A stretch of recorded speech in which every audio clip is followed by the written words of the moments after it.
हाँ जी, तो स्टार्ट करते हैं इस पीवीपी का डिस्कशन। जहां पे भी डाउट है वहां पूछते जाना। थोड़ा सा टेक्निकली गड़बड़ हो गया था, कोई स्ट्रीम की मैंने गलत डाल दी थी, अभी ठीक है। तो बताते जाइए। क्वेश्चन नंबर 1 में कोई डाउट है, क्वेश्चन नंबर 2 में कोई डाउट है, क्वेश्चन नंबर 3 में कोई डाउट है, 4 में कोई डाउट है, 5 में, 6 में कोई डाउट है, 7 में कोई डाउट है, 8 में, 9, 10, 11, 12, 13 में कोई डाउट है। ये सोल्यूशन आप देखते चलें, जहां पे आपको डाउट आता है वहां मुझसे पूछते चलना। जहां लगे आपको कि ये सोल्यूशन, वैसे आपके पास ओरिजिनल फाइल है, फिर भी स्क्रीनशॉट अगर आपको लेना है तो आप ले लेना, ठीक है। 12 में कोई डाउट है, 12 ध्यान से देखो, 12 में कोई डाउट है। 13 में कोई डाउट है, 14 में, 15, 16। सभी ने होमवर्क तो कर लिया ना? सभी ने होमवर्क तो कर लिया ना?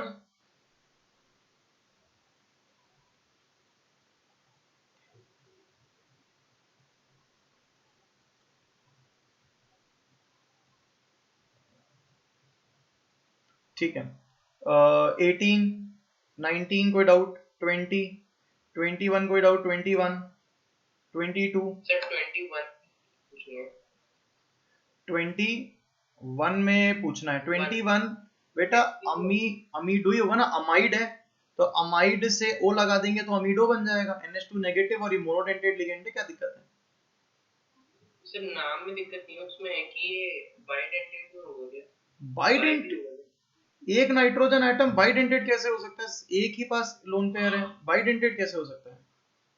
सर पर जैसे ब्रिज वाले एग्जांपल्स में हम इसे लगाते हैं ना, दोनों साइड कनेक्ट करते हैं। ब्रिज लिगेंड्स जितने भी होते हैं, ध्यान रखना, वो सब मोनोडेंटेट ही होते हैं, क्योंकि density of a ligand can be defined when lone pair is donated to only one metal. ध्यान रखना, मतलब डेंसिटी का मतलब होता है, density is the number of electron pair donated to a metal, उसको डेंसिटी कहते हैं। जैसे कि अगर मान लो मैंने कोई इस तरह से लिगेंड प्लान किया, देखो बताता हूं।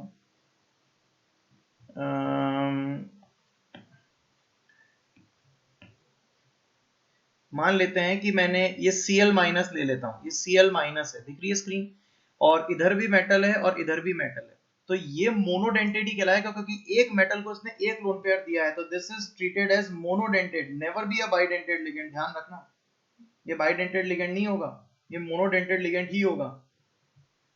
आप मेरी बात को समझना ध्यान से, ये मोनोडेंटेट लिगेंड ही होगा, बाइडेंटेट लिगेंड नहीं होगा। ब्रिज लिगेंड्स एक मेटल को एक लोन पेयर दे रहे हैं, तो या तो इसके रिस्पेक्ट में बोलो, चाहे इसके रिस्पेक्ट में बोलो, ये होगा मोनोडेंटेट। ठीक है सर। ठीक है। और आपने ये वाली बात तो हर जगह पर आती है, हर एक के पास जो जो भी हैं दो दो लोन पेयर्स हैं, तो हर एक चीज फिर तो बाइडेंटेट हो जाएगी ना। बाइडेंटेट का मतलब होता है एक मेटल को कितने लोन पेयर दिए गए, वो कहलाती है डेंटिसिटी। ओके। क्वेश्चन नंबर 21 में कोई डाउट? 21 में कोई डाउट है बेटा, बताओ। 22, 22 में कोई डाउट? 23 में? सबने होमवर्क किया है ना? सबने होमवर्क किया है? ओके। 23 में कोई डाउट? 23 में? ओके। देन क्वेश्चन नंबर 24 पे आ जाता हूं। क्वेश्चन नंबर 24 में कोई डाउट? 24, 25, क्वेश्चन नंबर 25 में कोई डाउट? क्वेश्चन नंबर 26, ये सभी के आंसर चल रहे हैं। 27 में कोई डाउट? 28 में कोई डाउट? 29, 30, 30 में कोई डाउट? 31, 32, 33, 34। किसी को भी डाउट हो, ऑनलाइन ऑफलाइन सारे स्टूडेंट से पूछ रहा हूँ, कोई डाउट हो तो पूछ लेना। हाँ, कुछ पे 34 में डाउट है? सर 33 में बेंजाइल भी बोल सकते हैं? नहीं बेटा, बेंजाइल किसे बोलते हैं याद करो, मैंने सिखा रखा है एक बार आपको। देखो, जब बेंजीन जो होता है, उस बेंजीन का कोई लेट से हमने डेरिवेटिव बनाया, ये बेंजीन है, और इसका अगर मैंने कोई डेरिवेटिव बनाया, then it is known as phenyl, उसे कहते हैं फिनाइल। ये कौन है? बेंजीन। जबकि अगर मेरे पास टोलुइन है, कौन है मेरे पास? टोलुइन। हाँ मोनिका, बताता हूँ अभी, 1 मिनट रुक जाए कर, है ना। ये अगर टोलुइन है, इस टोलुइन के 3 पॉसिबिलिटीज हो सकती हैं। अगर इसमें से एक H फ्री हो जाए, ये वाली चीज। दूसरी पॉसिबिलिटी हो सकती है कि यहां पर मैंने लगा दिया CH और 2 फ्री हो जाएं। और तीसरी चीज, अगर मैंने यहां पर एक कार्बन लिया और तीनों H हटा के उसकी जगह कोई सिस्टम लगाया, तब इसको हम कहते हैं बेंजाइल। इसको हम कहते हैं बेंजल और इसको हम कहते हैं बेंजो। अब चाहे 3 क्लोरीन हो जाए तो ऊपर हो जाएगा बेंजाइल क्लोराइड, नीचे वाले में हो जाएगा that is benzyl dichloride. Benzyl chloride भी बोल सकते हैं क्योंकि वो ऑटोमेटिक इस बात को जस्टिफाई कर रहा है कि 2 Cl लगे हुए हैं तभी तो बेंजल आ रहा है, अदरवाइज नहीं आता। ठीक है ना। फिर तीसरे वाले का नाम हो जाएगा बेंजो क्लोराइड, यानी कि 3 क्लोरीन लगे हुए हैं। क्लियर हो गई मेरी बात? पक्के समझ में आ गई या नहीं आ गई? हाँ सर। सभी बच्चों को क्लियर है? कोई डाउट किसी बच्चे को तो पूछ लीजिए। ठीक है, ओके। 20 तक चले। अपने 29 में डाउट है। 29 ऑक्सिलेट है। ऑक्सिलेट का स्ट्रक्चर क्या हो सकता है? ये हो गया C डबल बॉन्ड हो, single bond C double bond हो, ये आ गया O माइनस और ये O माइनस, यहाँ पर मेटल लगा दिया, ये इसको लोन पेयर दिया, ये इसको लोन पेयर दिया। तो पहली चीज की एक तो बाइडेंटेट लिगेंड हो गया ये, तो हमने इसको बाइडेंटेट कह दिया। दूसरी चीज की यहाँ से एक प्लेन और सिमेट्री क्रॉस करके जा सकती है परपेंडिकुलर, तो इसीलिए ये सिमेट्रिकल हो गया।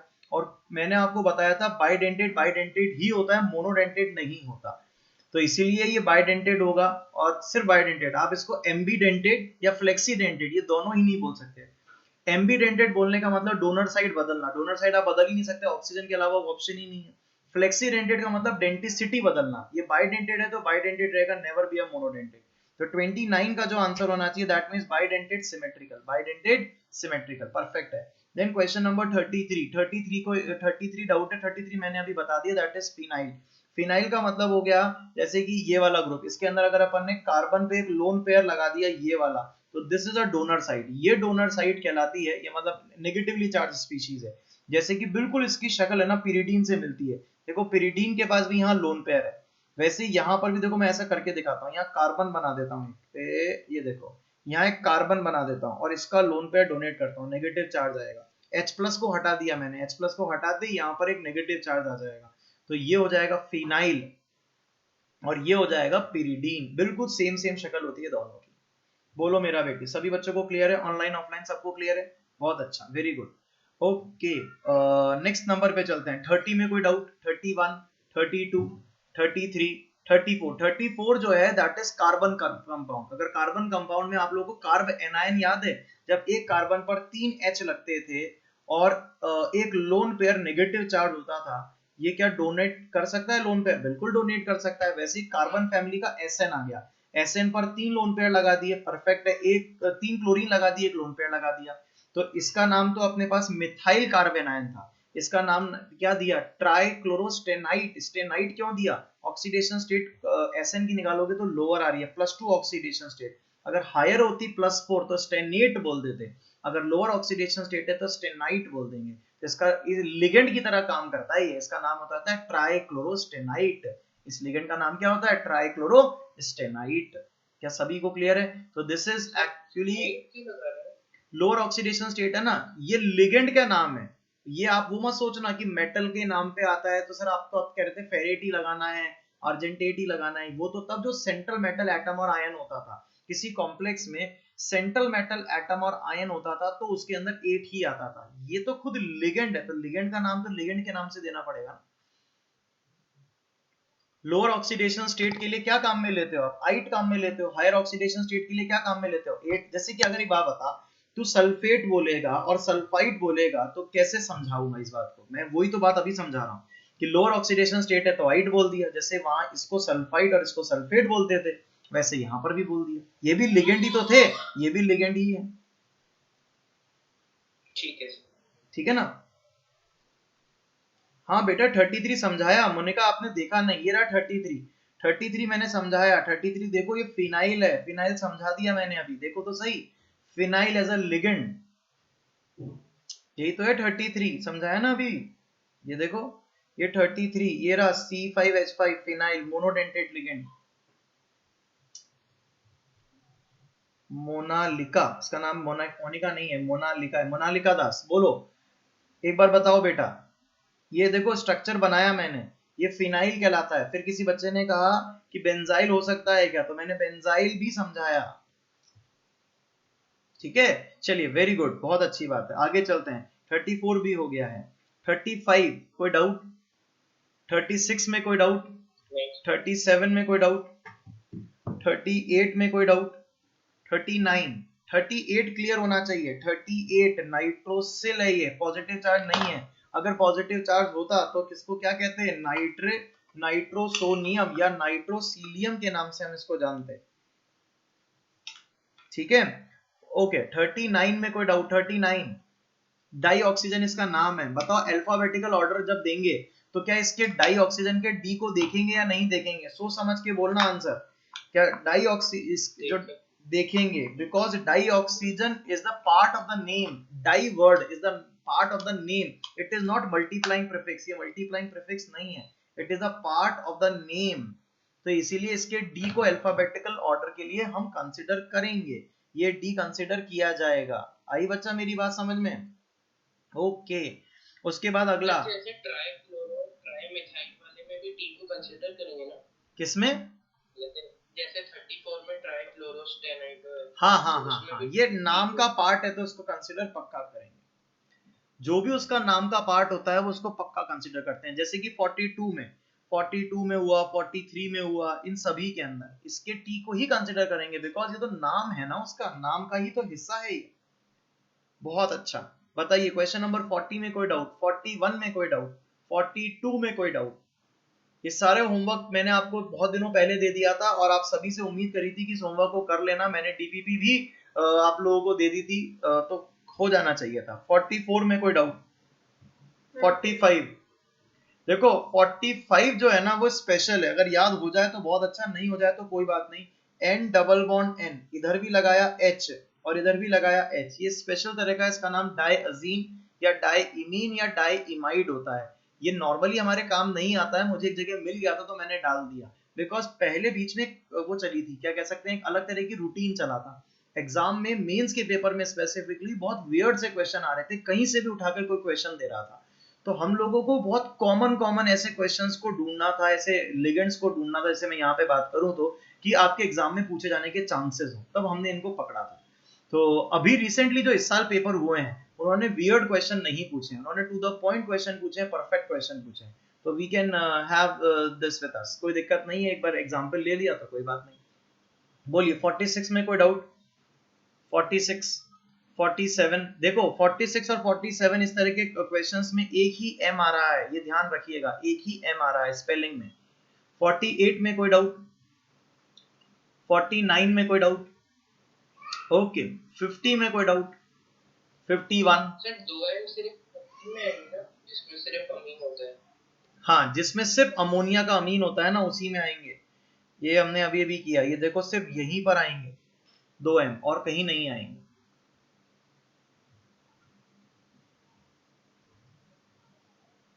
चलूं आगे? जो ट्राई मिथाइल जैसे ट्राई लगाते हैं वो तभी लगाएंगे ना जब कोवेलेंटली बॉन्डेड होगा। हाँ ऑफ कोर्स, वो तो उसका पार्ट होना चाहिए तभी लगाएंगे ना। जैसे यहाँ पे मान लो जो नाम था वो मिथाइल अमीन था या इथाइल अमीन था या ट्राई मिथाइल अमीन हो गया या डाई मिथाइल अमीन हो गया, तो जो नाम का पार्ट होगा वो तो लगाएंगे ना। ठीक है ना? Okay, then question number 50, 51, 52, 53। 50 में हम डाइमिथाइल सल्फाइड बोलेंगे क्या? हो सकता है? नहीं, वो आयनिक कंपाउंड थोड़ी है, ये तो एक ईथर है। ये कोई मेटल और एनायन थोड़ी है जो आप सल्फाइड वर्ड बोल रहे हो। सल्फाइड वर्ड कैसे बोल सकते हो? It is not a sulphide, ये तो एक ईथर है। जैसे ROR होता है वैसे RSR है ये। ठीक है। क्लियर हो गई मेरी बात?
अभी आवाज आ रही है? हाँ सर अब आ रही है। ठीक है, देखें जरा ध्यान से।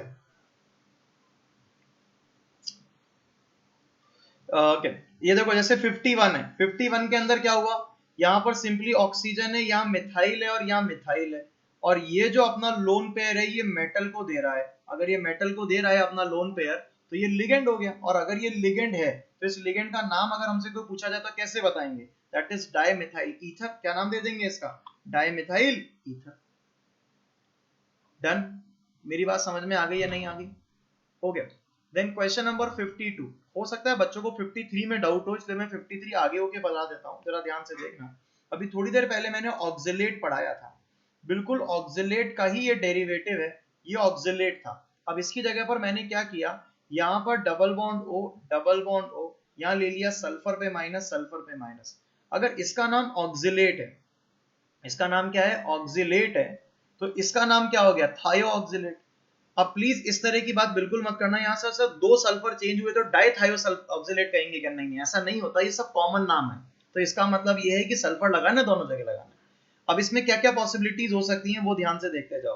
हो सकता है ये मेटल को अपना लोन पेयर यहाँ से दे दे, हो सकता है कि ये अपना जो लोन पेयर है वो कुछ इस तरह से डोनेट करे, सी डबल बॉन्ड, यहाँ पर एस आ जाए, यहाँ पर एस आ जाए, यहाँ ओ माइनस हो, ओ माइनस हो, और ये मेटल को अपना जो लोन पेयर है वो ऑक्सीजन के थ्रू दे दे। थर्ड, तीसरी पॉसिबिलिटी क्या हो सकती है?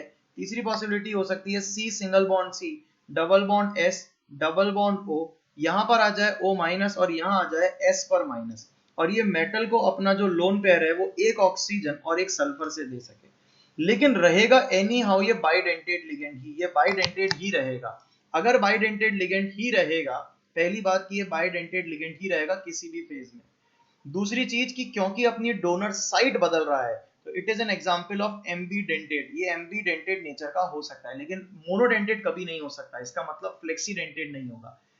तीनों केस में से इस केस में इसमें से पीओएस कट रही है तो ये सिमेट्रिकल होगा, इस केस में से भी पीओएस कट रही है तो ये सिमेट्रिकल होगा, लेकिन थर्ड वाले केस में से पीओएस नहीं कट रही है, यहां पर हमें पीओएस नहीं मिल रही है, तो ये वाला सिमेट्रिकल नहीं होगा, बाकी दोनों सिमेट्रिकल होंगे।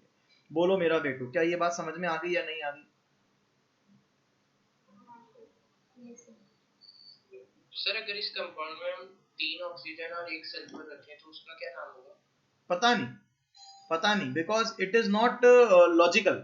आप समझो मेरी बात, ये आईयूपीएसी नॉमेनक्लेचर नहीं है कि किसी रूल पर बेस्ड है, इट इज ट्रिवियल नॉमेनक्लेचर। जो ये वर्ड दिए जाते हैं that is trivial nomenclature accepted by IUPAC.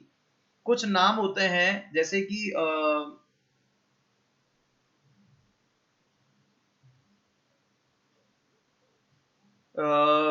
जैसे बेंजीन लेट से, तो benzene is a name which is accepted by IUPAC, जबकि बेंजीन जो है वो एक ऐसा नाम है जो कि किसी ने अपने सोर्स के बेसिस पे बना दिया होगा।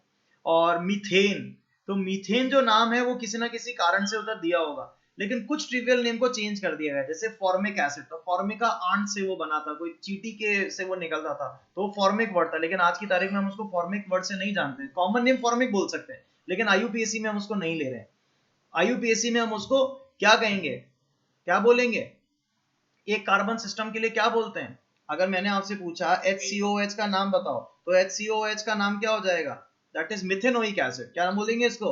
Methanoic acid. और उसी तरह से CH3COOH का नाम कॉमन नेम के अंदर तो एसिटिक एसिड, लेकिन आईयूपीएसी बोलना है तो एथेनोइक एसिड हो जाएगा। तो there are certain name which is accepted by IUPAC, but it is not always कि every name is derived from a common name. तो इसलिए अब इसको थायो ऑक्सिलेट बोलते हैं, ये मैं और आप जानते हैं, लेकिन अगर एक ऑक्सीजन और एक सल्फर आ जाएगा तो आई डोंट नो क्या नाम रखा है आईयूपीएसी ने उसका। तो जो बता रहा हूँ ऑक्सिलेट और थायो oxalate, that must be keep in mind, लेकिन उसके अलावा कोई जरूरत नहीं है बातें करने की कि इसके अंदर हम एक ऑक्सीजन एक सल्फर होता तो क्या करते। We can not do this, ठीक है? ओके। और सर हम सिमेट्री सिर्फ उन्हीं में चेक करेंगे ना जहाँ पे हम सिर्फ सिमेट्री बाइडेंटेड लिगेंड में चेक करेंगे। देखो मैंने जो स्टेटमेंट बोला अपने आप में बहुत सारी बातें बता दी। मोनोडेंटेड में तो सिमेट्री वर्ड ही नहीं आएगा, क्योंकि वो तो वैसे भी एक एटम है, तो उसकी बात ही नहीं कर रहे हैं। दूसरी चीज की ट्राइडेंटेड और पेंटाडेंटेड और टेट्राडेंटेड, इन सबकी सिमेट्री डिपेंड करेगी कि मॉलिक्यूल का शेप कैसा है, क्या वो स्क्वायर प्लेनर शेप है या वो टेट्राहेड्रल है या वो ऑक्टाहेड्रल है, उन सब चीजों पे डिपेंड करेगी। लेकिन जो बाइडेंटेड लिगेंड है वो बाइडेंटेड लिगेंड के पार्ट के थ्रू पीओएस देखनी होती है, क्योंकि जनरली मैं एक बात बताता हूँ, आप और मैं दोनों जने जैसे ही वर्ड सुनते हैं सिमेट्री, हमारे दिमाग में एक ही वर्ड आता है, उसका नाम है ऑप्टिकल आइसोमेरिज्म। लेकिन मैं आपको इस बात को जस्टिफाई करता हूं कि जो हम बात पढ़ रहे हैं ये सिर्फ और सिर्फ ऑप्टिकल आइसोमेरिज्म के लिए नहीं पढ़ रहे हैं, हम इसको ज्योमेट्रिकल के लिए भी पढ़ेंगे। जब हम आइसोमेरिज्म स्टार्ट करेंगे, ज्योमेट्रिकल पे चलेंगे, तो आपको दिखेगा कि ये सिमेट्री वर्ड बोलना हमारे लिए कितना यूजफुल हो गया। मतलब इससे हम ज्योमेट्रिकल आइसोमेरिज्म और ऑप्टिकल आइसोमेरिज्म दोनों बता पा रहे हैं। मेरी बात को समझने की कोशिश करिएगा, ठीक है? ओके, मैंने क्वेश्चन नंबर 53 बता दिया। क्या सभी बच्चों को 53 क्लियर है? कोई डाउट है बेटा किसी को 53 क्वेश्चन में? क्वेश्चन नंबर 53 में कोई डाउट? ओके, मैं क्वेश्चन नंबर 53 के बाद 54 पे चलता हूं। 54, 55, 55 भी देखो, मैंने कहा ना कुछ क्वेश्चंस हमने उठाए हैं, पिक करें। अब ये डबल बॉन्डेड सिस्टम है, C double bond C, fluorine fluorine fluorine fluorine, तो ये पाई डोनर लिगेंड हो गया। कैसा लिगेंड हो गया? पाई डोनर लिगेंड हो गया। क्या मेरी बात समझ में आ रही है या नहीं आ रही है? सर इसका नाम और कुछ भी हो सकता है क्या? नहीं, ऑर्गेनिक में इसका नाम अलग कहानी है। ऑर्गेनिक में इसका नाम आप बोलोगे तो आप बोलोगे 1122 टेट्राफ्लोरोइथीन बोलोगे, है ना? लेकिन एज अ लिगेंड इसका ये नाम हम लोगों को रखना है, तो ये एज अ लिगेंड हम इसका नाम बोल रहे हैं। जबकि इस कंपाउंड का नाम आपको मैंने बोला 1122 टेट्राफ्लोरोइथीन, इसका नाम होता है as a compound, but as a ligand इसका नाम हमें रखना है परफ्लोरोइथीन। परफ्लोरोइथीन इसका हमें नाम रखना है as a ligand. Is that clear और नॉट? Yes sir. एक चीज और समझना, एक है ना, जरा सा फ्लैशबैक में चलो। कल जब आप या परसों आप पढ़ रहे थे, तो आप लोगों ने आईयूपीएसी नॉमेनक्लेचर पढ़ा था, अपनी शीट में होमवर्क किया आपने। इनमें से कौन कौन काम आया? जो इनमें से काम आया ना, बस उन्हीं को ही आपको अपना मतलब मेन पार्ट बनाना है कि हाँ सर, उनको ही पक्के से याद रखना है। अब जैसे आपने शायद क्वेश्चन नहीं करा जिसमें C2H4 आया, C2F4 आया, अगर वो नहीं किया तो you can avoid this, because आपको मैंने 120 कंपाउंड के आईयूपीएसी नॉमेनक्लेचर दिए। अगर उनमें भी वो क्वेश्चन नहीं आया तो हाउ कुड वी एक्सपेक्ट कि आईआईटी इस पे सवाल पूछ सकता है? मैं ये कहना चाह रहा हूं। और देखो, पूछने को तो वो 120 क्या मतलब उसके अलावा भी अगर आपको 500 भी करा दूंगा तो भी वो 500 के अलावा भी पूछ सकता है। पूछने को तो देखो कोई मना ही नहीं है, लेकिन पॉइंट ये है कि कोई चीज पूछने के पीछे उसका लॉजिक क्या है, वो आपकी नॉलेज चेक करना चाहता है, और नॉलेज को चेक करने का एक दायरा होता है। ऐसा नहीं है कि वो एक्चुअली ऐसा सवाल पूछे कि उसको पता है कि आपसे नहीं होगा। तो वो सवाल जब किसी से नहीं होगा तो उनके लिए बहुत बड़ा सवाल उठ जाता है। जब मैक्सिमम बच्चों के क्वेश्चन नेगेटिव होता है ना, तो ऐसी कंडीशन में उनको भी जवाब देना पड़ता है कि भाई ऐसा क्या पूछा, क्यों पूछा। इसलिए बिल्कुल भी परेशान मत हो, आप पुराने साल के पेपर उठा के देखोगे, यू गेट टू नो कि इट्स जस्ट लाइक सिंपल। लेकिन आज हमको वो पुराने पेपर सिंपल लगते हैं, लेकिन जो हमारा पेपर होने वाला है ना, वो हमारे लिए डिफिकल्ट है, बिकॉज हम थ्योरी को दिमाग में सेट नहीं कर रहे हैं। दिमाग में सेट होने के बाद तो देखो दमादम पार्ट कंप्लीट हो जाएगा, ठीक है? क्वेश्चन नंबर 57, 57 क्लियर है? 57 क्लियर है बेटा? 57 में कोई डाउट? ओके, 58 में कोई डाउट? 59, 59, 60, 60 में कोई डाउट? 60 गलती से दे दिया बेटा, मैंने करेक्शन कराया भी था, ये शायद पुरानी वाली शीट है, इसमें गलती से दे दिया। ये अनसिमेट्रिकल ही होगा, गलती से दे दिया बेटा। मैंने करेक्शन उन्होंने मुझे करवा दिया था, बच्चों ने, पिछले साल वालों ने, और मैंने ना भेजा भी था, लेकिन वो बिना करेक्शन होके आ गई शीट। नहीं नहीं नहीं नहीं, एक्चुअली पता है क्या है, ये जो आंसर की है ना, ये आंसर की मैंने मेरे पास से आपको फ्लोट कर दी है, और वहां करेक्शन सिस्टम में हो गए होंगे। जो आपको शीट डीपीपी विदाउट आंसर मिली है ना, वो वाली तो रेक्टिफाइड है, और ये मैंने मेरी तरफ से दे दी थी, क्योंकि वहां से आती टाइम खराब होता, तो मैंने अपनी तरफ से ही चेंज करके दे दी, इसीलिए गड़बड़ होगी। पिछले साल वाली है, देखो यहाँ पे मैंने कल नीट 2021 की जगह 2022, ये जेई 2022 भी अपने हाथ से ही किया है। ये कुछ गैप वैप आ गए हैं, ये मैंने अपने खुद से ही इनको चेंजेस करे थे, ठीक है? कोई नहीं, हाँ आगे चलते हैं बेटा। अब मतलब अपन को अगर कंसेप्ट आता है तो कोई दिक्कत ही नहीं है। 60 नंबर क्वेश्चन में क्या डाउट है? 60 तो ग्लाइसिनेटो है। Glycine is the smallest amino acid, class में मैंने बताया भी था। ये H आ गया, ये H आ गया, यहाँ NH2 आ गया, ये COOH है, ये ग्लाइसिन होता है। अब अगर मैंने इसमें से H प्लस को हटा दिया, इसमें से मैंने H प्लस को हटा दिया, तो ये एक नाइट्रोजन डोनर हो गया, ऑक्सीजन डोनर हो गया। This is known as glycinato. क्या कहलाएगा? ये ग्लाइसिनेटो। ठीक है, ओके। 61 मोनालिका, अब आपको क्लियर हो तो बता देना, ठीक है? जहां डाउट है और पूछ लेना। क्वेश्चन नंबर 60 में और कोई डाउट? 61 में कोई डाउट? 62 में कोई डाउट? 62 में तो बेटा कल मैंने सिखा तो दिया था, बेंजाइल एसीटोनेट, यहाँ रेजोनेंस होगा। और सर पर इसमें बेंजोइल लिखा है। बेंजाइल है ये, बेंजाइल, ये ओ नहीं आएगा बीच में। Benzyl, benzyl acetonato. एक मिनट, 1 2 3, हाँ बेंजोइल ही तो आएगा, 3 कार्बन फ्री है ना इसके।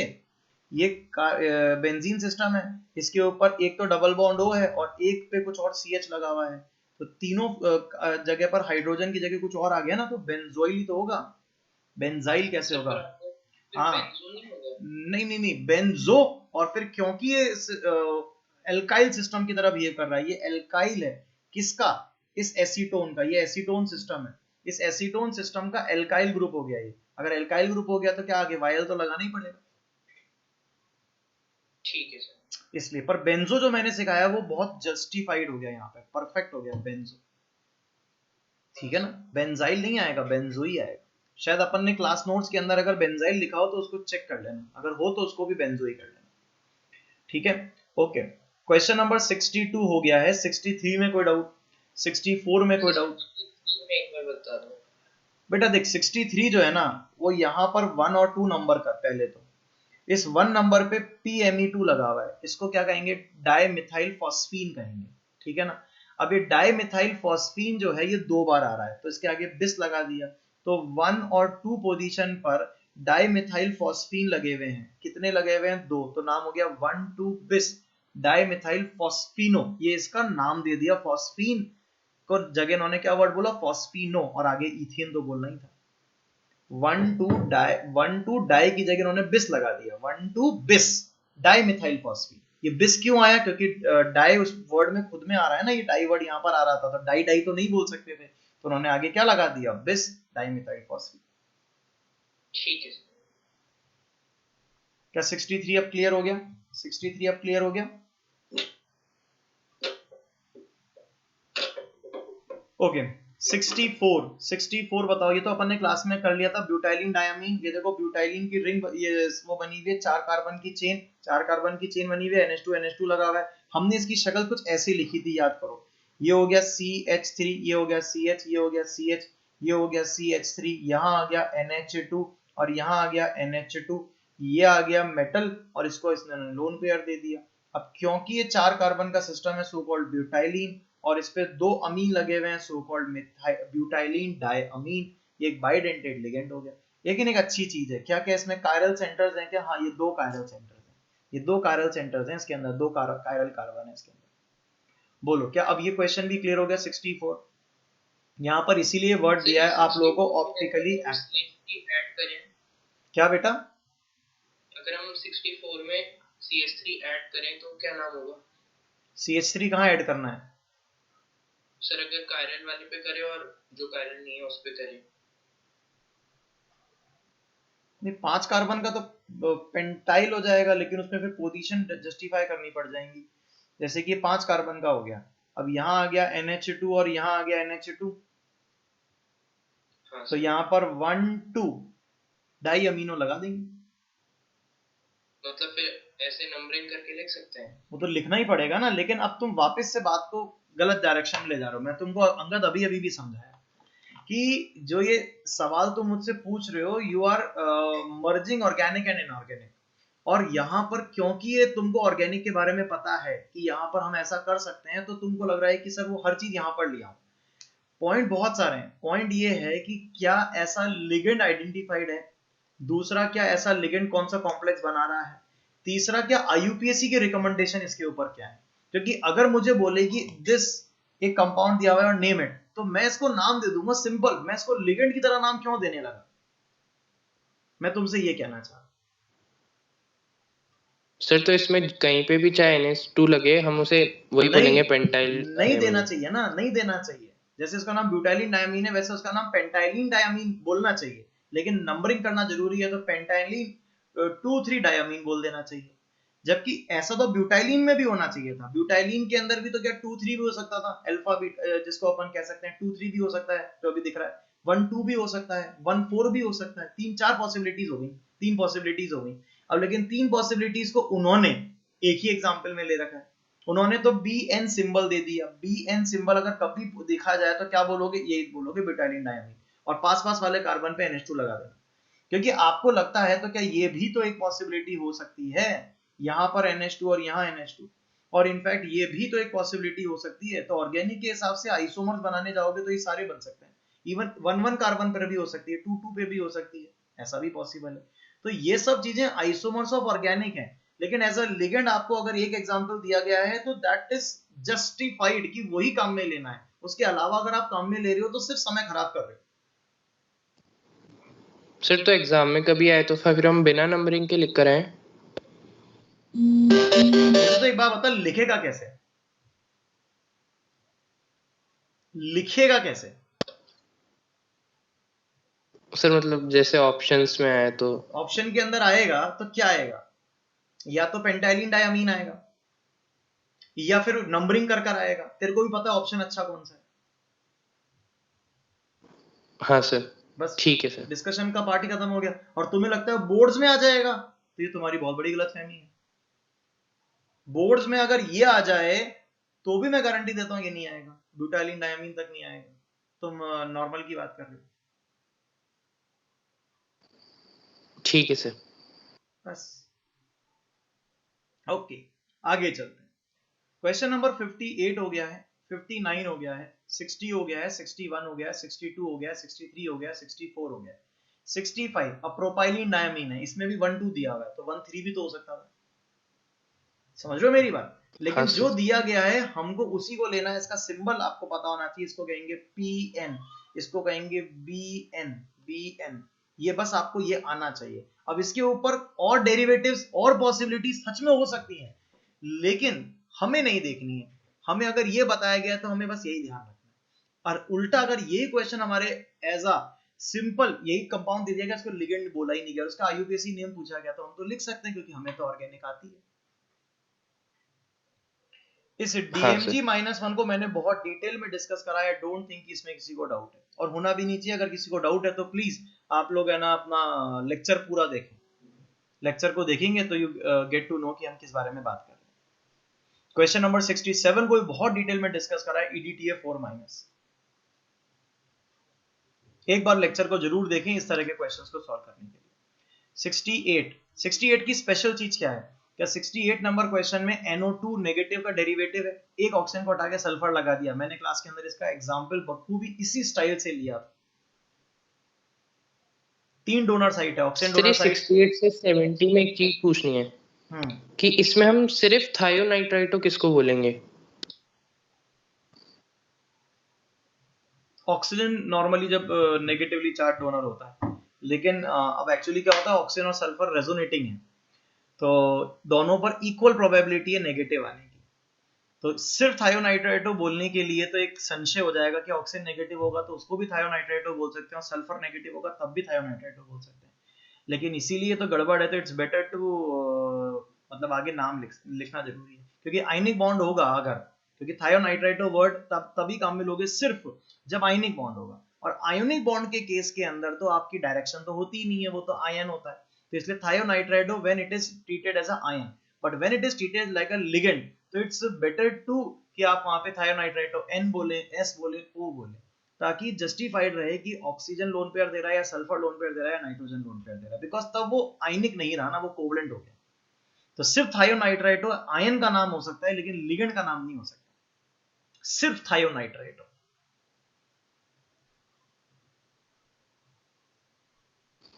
ठीक है सर। ठीक है, ओके। क्वेश्चन नंबर 71, कोई डाउट? 71 में कोई डाउट?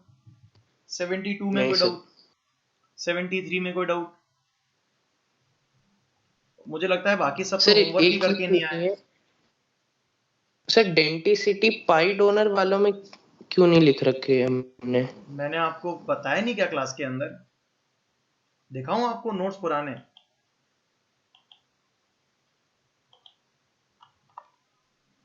दिखाऊं? सर याद नहीं आ रहा। वो बात अलग है कि याद नहीं आ रहा।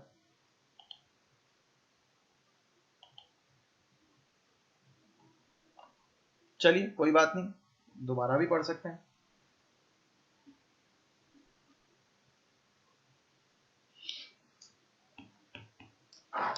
देखो पहले 67, 68 और 69 को भी एक बार देख लो, क्योंकि आप में से किसी बच्चे ने रिस्पॉन्ड भी नहीं किया। एन डबल बॉन्ड ओ और सल्फर पे माइनस, ये लोन पेयर। अब इसमें तीन पॉसिबिलिटी क्या हो सकती है? ये लोन पेयर सल्फर से देगा। दूसरी पॉसिबिलिटीज क्या हो सकती है? ये मैंने करा कॉपी, ये मैंने करा पेस्ट। दूसरी पॉसिबिलिटी हो सकती है कि ये जो लोन पेयर है ये नाइट्रोजन से किसी मेटल को दे दे। तीसरी पॉसिबिलिटी क्या हो सकती है? तीसरी पॉसिबिलिटी हो सकती है कि ये अपना जो लोन पेयर है ये ऑक्सीजन से किसी मेटल को दे दे। तो तीनों पॉसिबिलिटी क्लियर है। यहाँ पर ऑक्सीजन सल्फर से दे रहा है, यहाँ नाइट्रोजन से दे रहा है, या ऑक्सीजन से दे रहा है।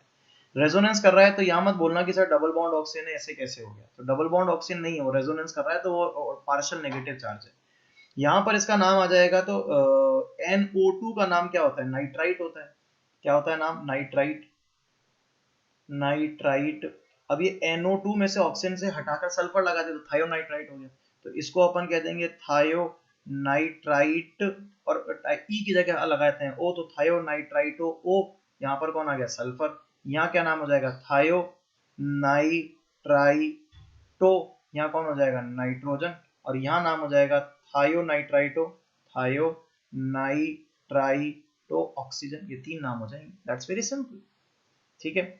अब जो तुम कह रहे हो वो मैं आपको फिर एक्सप्लेन करता हूँ। एक एग्जांपल लेता हूँ पाई डोनर्स के लिए। पाई डोनर्स के लिए हमने लिख लिया let's say chromium C6H6 whole twice. अब यहाँ झगड़ा है, उस झगड़े को जस्टिफाई करने के लिए we have to do like this. अगर मैं बोलूं कोऑर्डिनेशन नंबर किसे कहते हैं, तो कोऑर्डिनेशन नंबर का मतलब होता है number of electron pairs accepted. Number of electron pairs accepted. और कोई मुझसे पूछे डेंटिसिटी क्या होती है? डेंटिसिटी क्या होती है? तो डेंटिसिटी होती है that is number of electron pairs donated. ठीक है। अब यहां पर अगर मैं एग्जांपल को समझाना चाहूं तो ये क्रोमियम है। इस क्रोमियम की ये जो ऑर्बिटल है, मुझे लगता है आप बखूबी जानते हैं इस ऑर्बिटल को। एक ऑर्बिटल ऊपर बनाई है, क्या ये हाइब्रिड एटॉमिक ऑर्बिटल है जहां पे वो लोन पेयर या इलेक्ट्रॉन पेयर एक्सेप्ट करता है। ऊपर लगा है एक छतरी की तरह बेंजीन रिंग। ये मैंने एक बेंजीन रिंग ऊपर लगा दी है। इस बेंजीन रिंग का पाई इलेक्ट्रॉन का क्लाउड है। ये पाई इलेक्ट्रॉन का क्लाउड जो है ये कुछ इस तरह से इसके साथ में चला जाएगा, इस तरह से।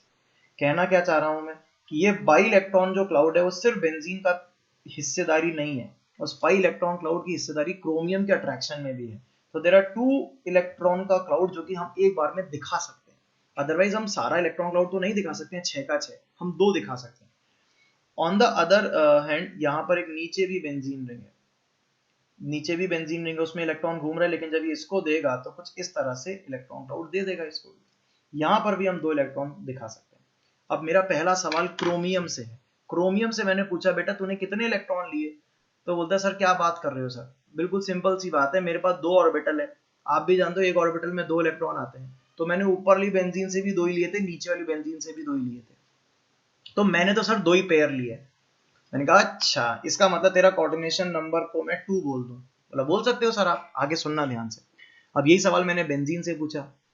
मैंने कहा बेंजीन भाई तूने कितने इलेक्ट्रॉन पेयर दिए क्रोमियम को? क्रोमियम ने तेरे से कितने इलेक्ट्रॉन पेयर लिए? तो बेंजीन, ऊपर वाला बेंजीन मुझे क्या कहता है, सर क्या बात करते हो, बेवकूफ बना रहा है आपको, मेरे 6 के 6 इलेक्ट्रॉन को उसने कंट्रोल कर रखा है। मेरे साथ साथ वो उसके कंट्रोल में भी है 6 के 6 इलेक्ट्रॉन, यानी कि 3 पेयर्स, 3 पेयर्स उसके कंट्रोल में। नीचे वाला बेंजीन कहता है हाँ सही बात है, मेरे भी तीनों के तीनों इलेक्ट्रॉन पेयर को उसने कंट्रोल कर रखा है।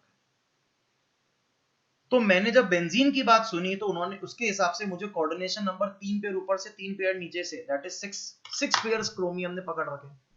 तो ऐसे क्वेश्चन में मेटल के बेसिस पे कोऑर्डिनेशन नंबर 2 आ रहा है, जबकि लिगेंड के बेसिस पे कोऑर्डिनेशन नंबर 6 आ रहा है। अब ये तो बहुत बड़ा कंफ्यूजन है, ये डेफिनेशन का फ्लॉ है, क्या कह सकते हैं इसको, डेफिनेशन का फ्लॉ। आपकी एनसीईआरटी में इस तरह का एक स्टेटमेंट लिखा गया है कि इस तरह के लिगेंड्स जो कि पाई डोनर लिगेंड्स होते हैं, इन पाई डोनर लिगेंड्स के लिए डेंटिसिटी एंड कोऑर्डिनेशन नंबर जो होता है वो डिफाइंड नहीं होता है। समथिंग लाइक दिस मैं आपको दिखा देता हूँ, देखना बेटा था सब जने बोर्ड पे ध्यान से। ये रहा कोऑर्डिनेशन चैप्टर, और इस कोऑर्डिनेशन चैप्टर में, अरे भाई तुम कहाँ चल गए, कोऑर्डिनेशन चैप्टर में मेरे ख्याल से शुरू में ही था वो।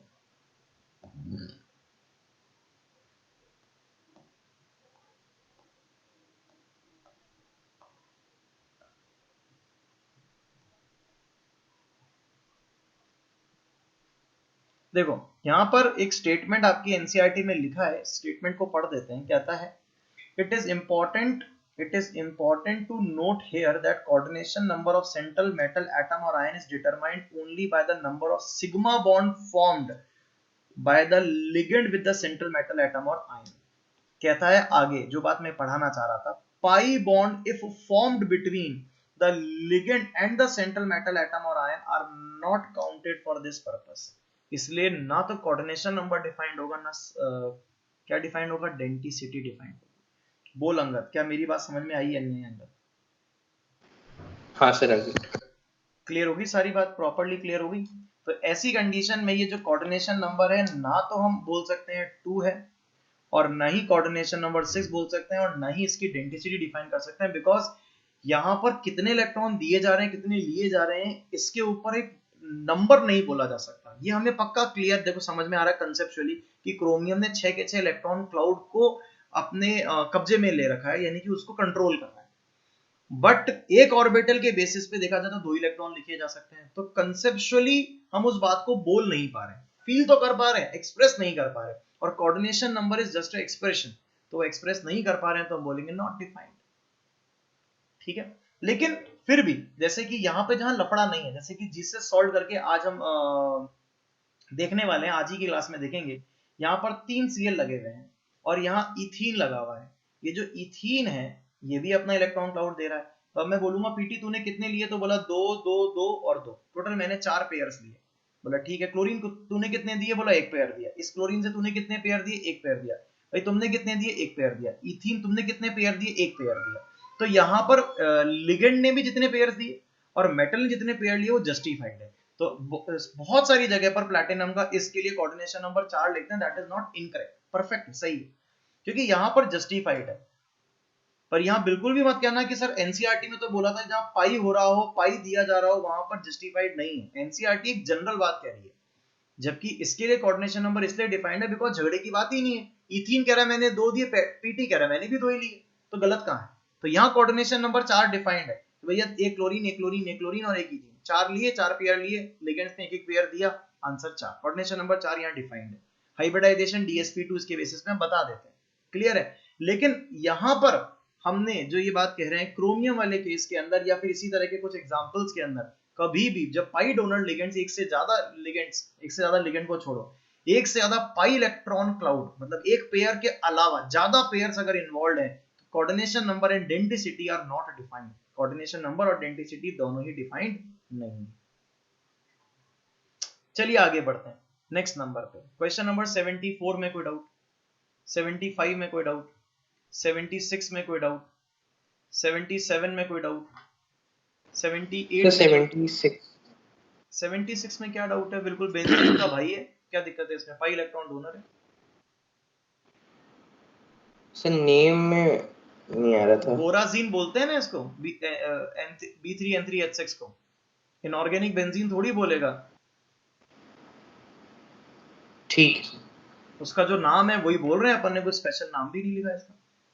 Okay, 77, 78, 79 and 80 we have done this DPP.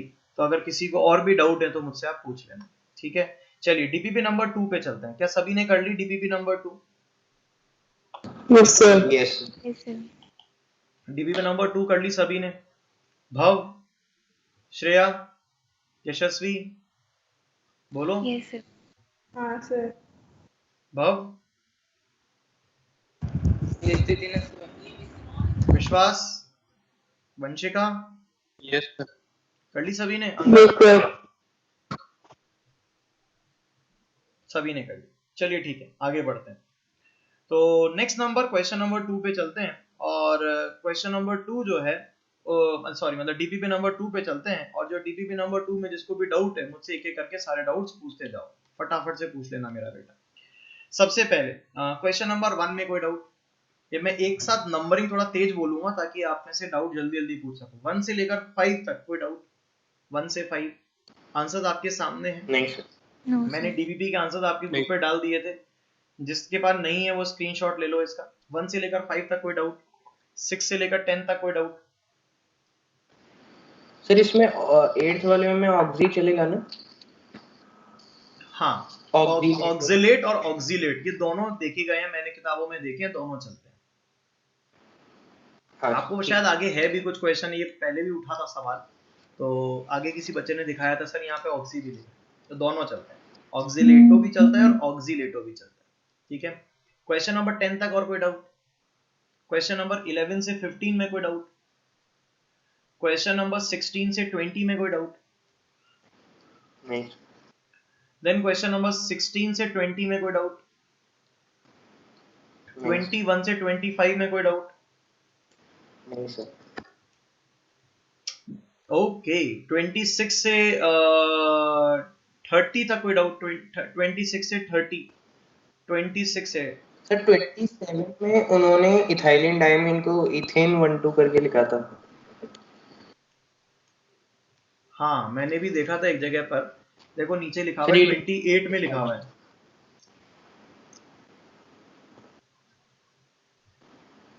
Sir तो ये सही है क्या? गलत थोड़ी हो सकता है यार, इथेन 1,2 डायमीन तो इसका पर्सनल नाम है, गलत क्यों हो सकता है?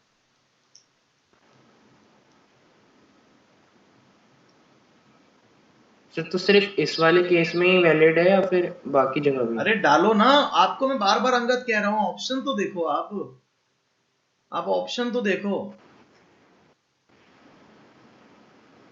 सर तो कभी भी ये दोनों ऑप्शन में साथ नहीं आएंगे, इथेन 1,2 डायमीन और इथाइलिन डायमीन। क्या मोटिव है एग्जामिनर का तुझे पढ़ाने का? तेरे से एग्जाम लेने का एग्जामिनर का मोटिव क्या है? सर नॉलेज चेक करना। बस, तो फिर फालतू बकवास हमेशा क्यों करता है? कितनी बार मैं एक ही बात समझाऊंगा? या तो मैं भाषा बदलूं, मैं ये कहूं कि एग्जामिनर का ये मोटिव नहीं है, ये मोटिव है, ऐसे करके कुछ मैं अजीब से शब्द काम में लूं, तो तेरे को फिर लगेगा कि हाँ अब अच्छा लगा। इतना समझदार होते हुए भी बार बार एक ही सवाल को पूछने से पता क्या होगा? टाइम ही खराब होगा। ठीक है। 28 में कोई डाउट? 29 में कोई डाउट? 30 में कोई डाउट? 31, 32? सर 32 में ऑक्सो टेट्रा बेरिलियम लिखेंगे क्या? टेट्रा बेरिलियम, टेट्रा बेरिलियम तो लिखना ही पड़ेगा, मैंने क्लास में क्वेश्चन कराया है। ठीक है, ये कैसे पता लगेगा ये सारी दुकान एक ही बेरिलियम पे लगी है, 2 बेरिलियम पे लगी है, 3 बेरिलियम पे लगी है, 4 बेरिलियम पे लगी है? लेकिन सर आपने कहा था कि नंबर ऑफ कैटायन और नंबर ऑफ एनायन मेंशन नहीं करते, तो मैंने वो थोड़ी मेंशन किया है। अच्छा चल छोड़, ये सब छोड़ दो, ये वाला एग्जांपल याद कर, जब ये ब्रिज वाली लिगेंड वाला क्वेश्चन मैंने क्लास के अंदर कराया था, जिसके अंदर सिमेट्रिकल दोनों तरफ आ रहा था। जब सिमेट्रिकल दोनों तरफ आ रहा था तो हमने यहाँ पे देख, जैसे यहाँ डाई कोबाल्ट लिखा है। हाँ सर। फिर तो जब यहाँ डाई कोबाल्ट लिख रहा है 2 मेटल के लिए, तो यहाँ 4 मेटल के लिए बेरिलियम क्यों नहीं लिख रहा है भाई? ठीक सर। और सर इसका स्ट्रक्चर क्या बनाया था याद करो? इसका स्ट्रक्चर बनाया था सेंटर में ऑक्सीजन, यहाँ था बेरिलियम, यहाँ था बेरिलियम, यहाँ था बेरिलियम और यहाँ था बेरिलियम, और इन सभी को अपन ने जोड़ दिया था एसीटेट से। ये एसीटेट है, ये एसीटेट है, ये एसीटेट है, ये एसीटेट है, और उसके बाद में ये भी एसीटेट है, और ये भी एसीटेट है। अब जो सवाल ये अगला पूछ रहा है उसमें ऑक्सो और ऑक्साइडो में ऑक्साइडो ज्यादा एक्सेप्टेबल है ना कि ऑक्सो। ये बाकायदा मैंने एनसीईआरटी के आपको उस दिन पेजेस दिखाए थे, बाकायदा उसमें लिखा है ये बात, मैंने अपने मर्जी से नहीं कह रहा हूँ, ये स्टेटमेंट एनसीईआरटी का ही है। एनसीईआरटी में आईयूपीएसी नॉमेनक्लेचर में ये वाली बात लिखी गई है। मैं दिखा देता हूँ आपको एनसीईआरटी का ये स्टेटमेंट। कहाँ गया भैया, ये रहा, लिखा है in 2004 IUPAC draft recommendation recommends that the anionic ligand will ends with iodo so that chloro would become chlorido etc. अभी क्लियर है ये सब बात सभी बच्चों? हाँ तो इसलिए अगर ऑक्सो की बात कर रहे हैं तो मतलब मेरा तो आपसे यही कहना होगा कि इट्स बेटर कि अगर दोनों ऑप्शन हो तो ऑक्सो और ऑक्साइडो में तो ऑक्साइडो को ही जिताना है। और अगर ऑक्साइडो ऑप्शन में ना हो, ऑक्सो हो, तो थोड़ी की कॉपी फाड़ के आ जाओगे या कंप्यूटर फोड़ के आ जाओगे, सर मेरे को तो क्वेश्चन ही गलत पूछ लिया, ऐसे कैसे पूछ, जो दिया हुआ है उसी को आंसर करोगे।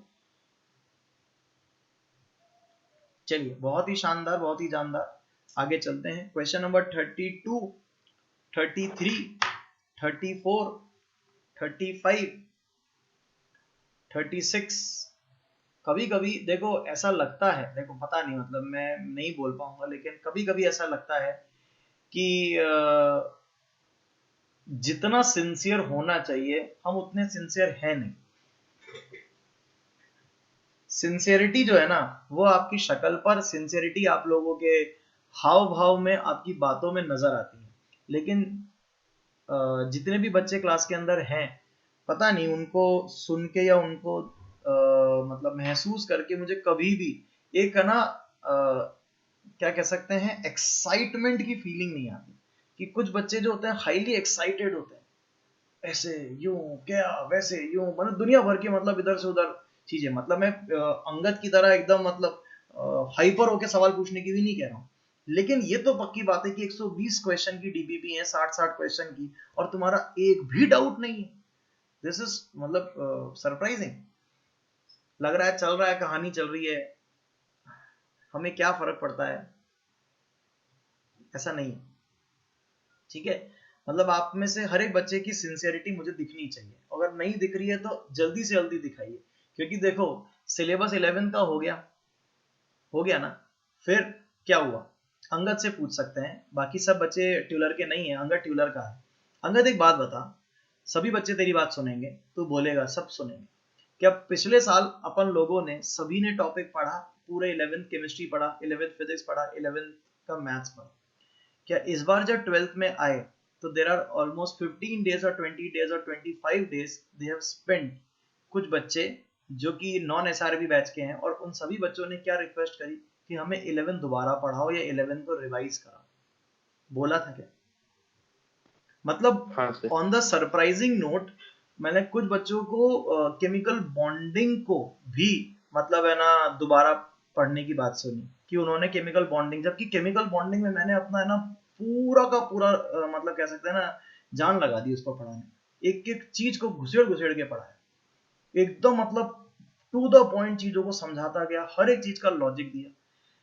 हाँ, ये जरूर मानता हूं कि केमिकल इक्विलिब्रियम और आयनिक इक्विलिब्रियम, आयनिक मैंने नहीं पढ़ाया, लेकिन केमिकल इक्विलिब्रियम में जितना मेरे से हो सका उतना मैंने बहुत अच्छे से बता दिया। इसी तरह से केमिकल इक्विलिब्रियम के वो थर्मोडायनेमिक्स और थर्मोकेमिस्ट्री में जो मैंने पढ़ाया मेरी मर्जी से, जितना मैं ज्यादा से ज्यादा पढ़ा सकता था उतना मैंने पढ़ाया।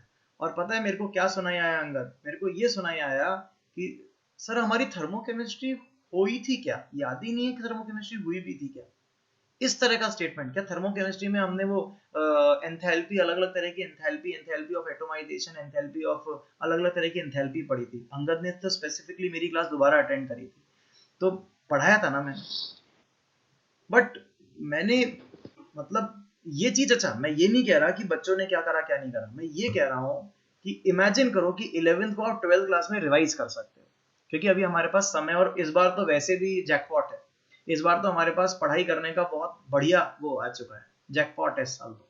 लेकिन समझने की बात है, मतलब सोचने की बात है, और वो क्या कि अगर हमने 12th के अंदर सिंसियरिटी नहीं ली, देन क्या करेंगे?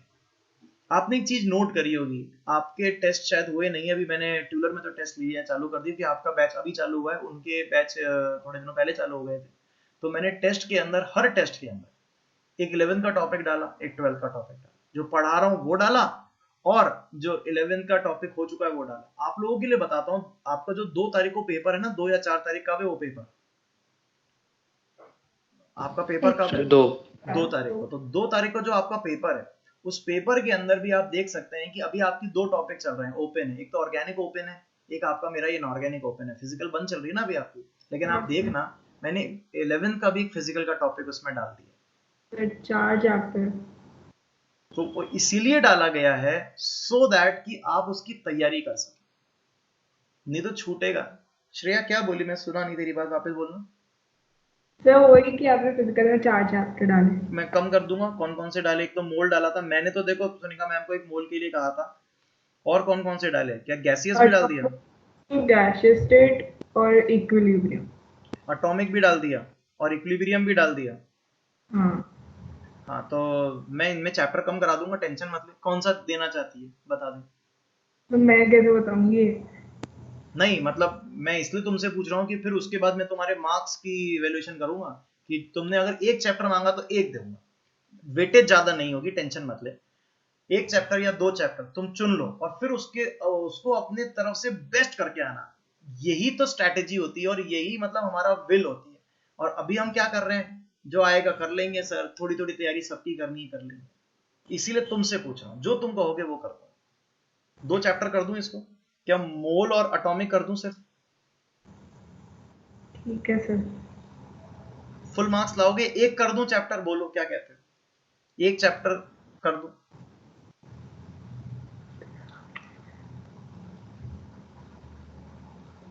दो चलेंगे? हाँ सर। ठीक है, तो 2 चैप्टर तैयार करना और डरना बिल्कुल भी मत। जितना हो सके अपनी तरफ से बेस्ट तैयारी करना। मैं मतलब अपनी तरफ से फुल एफर्ट्स लगा दूंगा उस पेपर के बाद में आप लोगों को पेपर एनालिसिस करने में कि आपकी गलती कहां हुई। ठीक है, आप अपनी तरफ से पहले तैयारी पूरी करो, पेपर अच्छे से देना, मैं एनालिसिस करा दूंगा उसका। डन? सभी बच्चों को क्लियर है? Yes sir. ठीक है, लेट्स चेक। तो मैं सिलेबस अपडेट करा दूंगा सोनिका मैम से, कल सिलेबस अपडेट करा दूंगा। ठीक है, okay. Question number 38। Question number 38 जो है उसका नाम हाइड्रोजन 7 में डाउट। हाइड्रोप्लैटिनेट फोर्थ। कोई डाउट किसी बच्चे को 38 में? सर 37 में था। 37 का स्ट्रक्चर बनाते ही आपको क्लियर हो जाएगा। 37 का क्या स्ट्रक्चर था बेटा? इधर देख, मैं स्ट्रक्चर बना देता हूँ। ये था इधर PD, सामने भी है PD, इस PD से इधर भी Cl है, इधर भी Cl है। अब तेरे को एक क्लास इलस्ट्रेशन की तरह याद आ जाएगा। यहाँ पर एक Cl है, यहाँ पर PPH3 लगा हुआ है, और यहाँ पर भी एक Cl है और एक PPH3 लगा हुआ है। अब बता, क्लास में इलस्ट्रेशन ऐसा ही कुछ था क्या? हाँ सर, अब कर लूंगा। अब तुम इसको चाहो तो एक लाइन से लिख सकते हो, और अगर तुम चाहो तो इसके अंदर जो चीज डबल हो रही है उसको लिख सकते हो।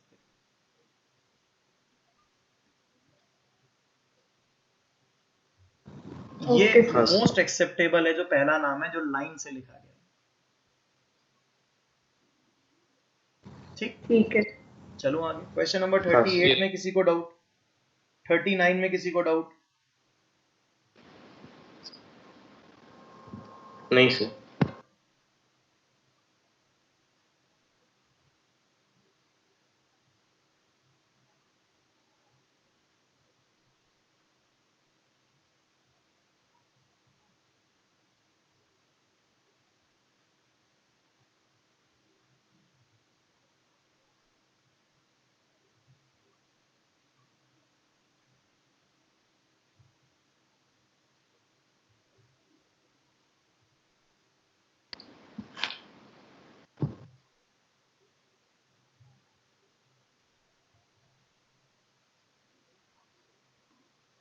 ठीक है, क्वेश्चन नंबर 39 में कोई डाउट? 40 में कोई डाउट? बोलो। 41, 42, 43, 44, 44। देखो 44 क्वेश्चन थोड़ा सा क्या कह सकते हैं, कॉन्ट्रडिक्टरी होता है। रीजन व्हाट की इसमें कोबाल्ट को +3 लोगे तो मरकरी +1 में भी आ जाएगा, और अगर कोबाल्ट को +2 लोगे तो मरकरी के मतलब दोनों तरह के ऑक्सीडेशन स्टेट्स यहाँ पर दिखती हैं। पता नहीं ऐसा ही क्वेश्चन था शायद ये, नहीं इसमें तो Hg2 कर दिया। Hg2 कर दिया तो ये तो मरकरी +1 से ही पॉसिबल है, मरकरी +2 से तो ये पॉसिबल होगा ही नहीं। हाँ, मरकरी +2 से ये पॉसिबल नहीं होगा। एक्चुअली वो जो क्वेश्चन था, वो क्वेश्चन कुछ इस तरह का था, मैं यहाँ पर पेज इंसर्ट करके सिखाता हूँ। वो क्वेश्चन था यहाँ Hg और यहाँ था COSCN होल 4। इसमें दो पॉसिबिलिटीज थी। एक पॉसिबिलिटी थी जिसके अंदर HgCOSCN होल 4, इसमें अगर ये +2 ले लूं तो मरकरी भी +2 आ जाएगा। दूसरी पॉसिबिलिटी थी जिसमें HgCOSCN होल 4, अगर मैंने कोबाल्ट को +3 ले लिया तो मरकरी +1 आ रहा है। जरा चेक करो। हाँ सर। यस आ रहा है ना? तो ये दो पॉसिबिलिटीज थी। अब सर हमें कौन सी पॉसिबिलिटी लेनी है? तो एक्चुअली बात ये है कि ये जो कंपाउंड है ना, ये हम लोग एक जगह बनाते हैं कोबाल्ट के टेस्ट के दौरान। जब हम कोबाल्ट का टेस्ट कर रहे होते हैं तो उसके दौरान बनाते हैं। और इनफैक्ट ये जो टेस्ट है, मैं आपको बताता हूँ, जो उस समय जो कंपाउंड होता है उसमें कोबाल्ट बाहर होता है, Hg अंदर होता है, HgSCN होल 4 होता है, और उसमें कोबाल्ट की ऑक्सीडेशन स्टेट +2 और Hg की भी ऑक्सीडेशन स्टेट +2 होती है। दिस इज द कंपाउंड जो कि टेस्ट फॉर कोबाल्ट होता है। टेस्ट फॉर कोबाल्ट, कोबाल्ट +2 का जो टेस्ट है, वो टेस्ट यहाँ पर मैंने आपके सामने लिखा है। तो उसमें ये कंपाउंड बनता है। तब ये कुछ इस तरह के क्वेश्चंस हैं जहां पर जस्टिफिकेशन देना मुश्किल हो सकता है, क्योंकि ऑक्सीडेशन स्टेट्स कई सारी पॉसिबल हैं, माने हिट एंड ट्रायल मेथड से। तो यहाँ पर बात आती है मतलब इंफॉर्मेशन बेस्ड, कि हमारे को ये पता है कि ये कंपाउंड नेचर में एग्जिस्ट कैसे कर रहा है। तो वो ये रेयर होते हैं, ऐसा भी नहीं है। और मैं तो आपको फिर भी कह रहा हूँ कि आपको ये कंपाउंड के बारे में पता होना चाहिए। लेकिन उसने तो ये सब कुछ चेंज ही कर दिया। उसने तो क्वेश्चन में Hg2 लिख के वैसे Hg को +1 कर दिया, क्योंकि और तो वो Hg+2 तो हो ही नहीं सकता था, वैलेंसी ऑक्सीडेशन स्टेट सेटिस्फाई नहीं हो सकती। तो वो तो सिंपल कर दिया उसने क्वेश्चन। लेकिन यहाँ दो पॉसिबिलिटीज है, वो मैंने आपको बता दी। और फिर भी आप तो सॉल्ट एनालिसिस में इस रिएक्शन को पढ़ लोगे, इस क्वेश्चन को पढ़ लोगे, तो आपको पता ही होगा कि जब भी सवाल आएगा तो उसमें यही मान के चलना है। ऊपर वाला मैंने नए तरह का ले लिया, उसमें Hg बाहर है और कोबाल्ट अंदर है। नीचे वाले क्वेश्चन में मैंने कोबाल्ट बाहर लिया और Hg अंदर लिया। जो टेस्ट फॉर कोबाल्ट होता है उसके अंदर एक्चुअली Hg अंदर होता है और कोबाल्ट बाहर होता है। ठीक है, ओके। आगे चले हम लोग। ओके, क्वेश्चन नंबर 45 में कोई डाउट? 46 में कोई डाउट? क्वेश्चन को देखकर कभी नहीं डरना चाहिए। अब कोई मुझसे अगर ये पूछे कि सर इसका आंसर कैसे होगा, तो डरना नहीं है। इसके आंसर में आप यहाँ पर सिंपली लिखो RH, यहाँ लिखो RH, तो ये रोडियम हो गया। और ये जो रोडियम हो गया ये RH, यहाँ पर लगा है क्लोरीन, यहाँ लगा है क्लोरीन, डन। अब यहाँ पर जो लगा है वो SnCl3 लगा है, हाँ ठीक है सर। यहाँ पर भी SnCl3 लगा है, हाँ सर। यहाँ पर भी SnCl3 लगा है, हाँ सर। यहाँ पर भी SnCl3 लगा है, हाँ सर। दिक्कत कहाँ रही? उस SnCl3 लगा है तो बस उसके नाम पर इसका नाम दे दिया। अब यहाँ बिस ले लिया, क्यों ले लिया बिस? क्योंकि ट्राइक्लोरोस्टेनाइड कितने हैं? 2 हैं, इधर भी और उधर भी, तो दोनों जगह पर ये आएगा। इजी था, मुश्किल नहीं है, डरो नहीं किसी क्वेश्चन से। ठीक है, क्वेश्चन नंबर 40 में कोई डाउट? 41, 42, 43, 44, 45, 46, ओके। 47 में कोई डाउट? 48, 49 नहीं 49 में कोई डाउट? बोलो। No sir.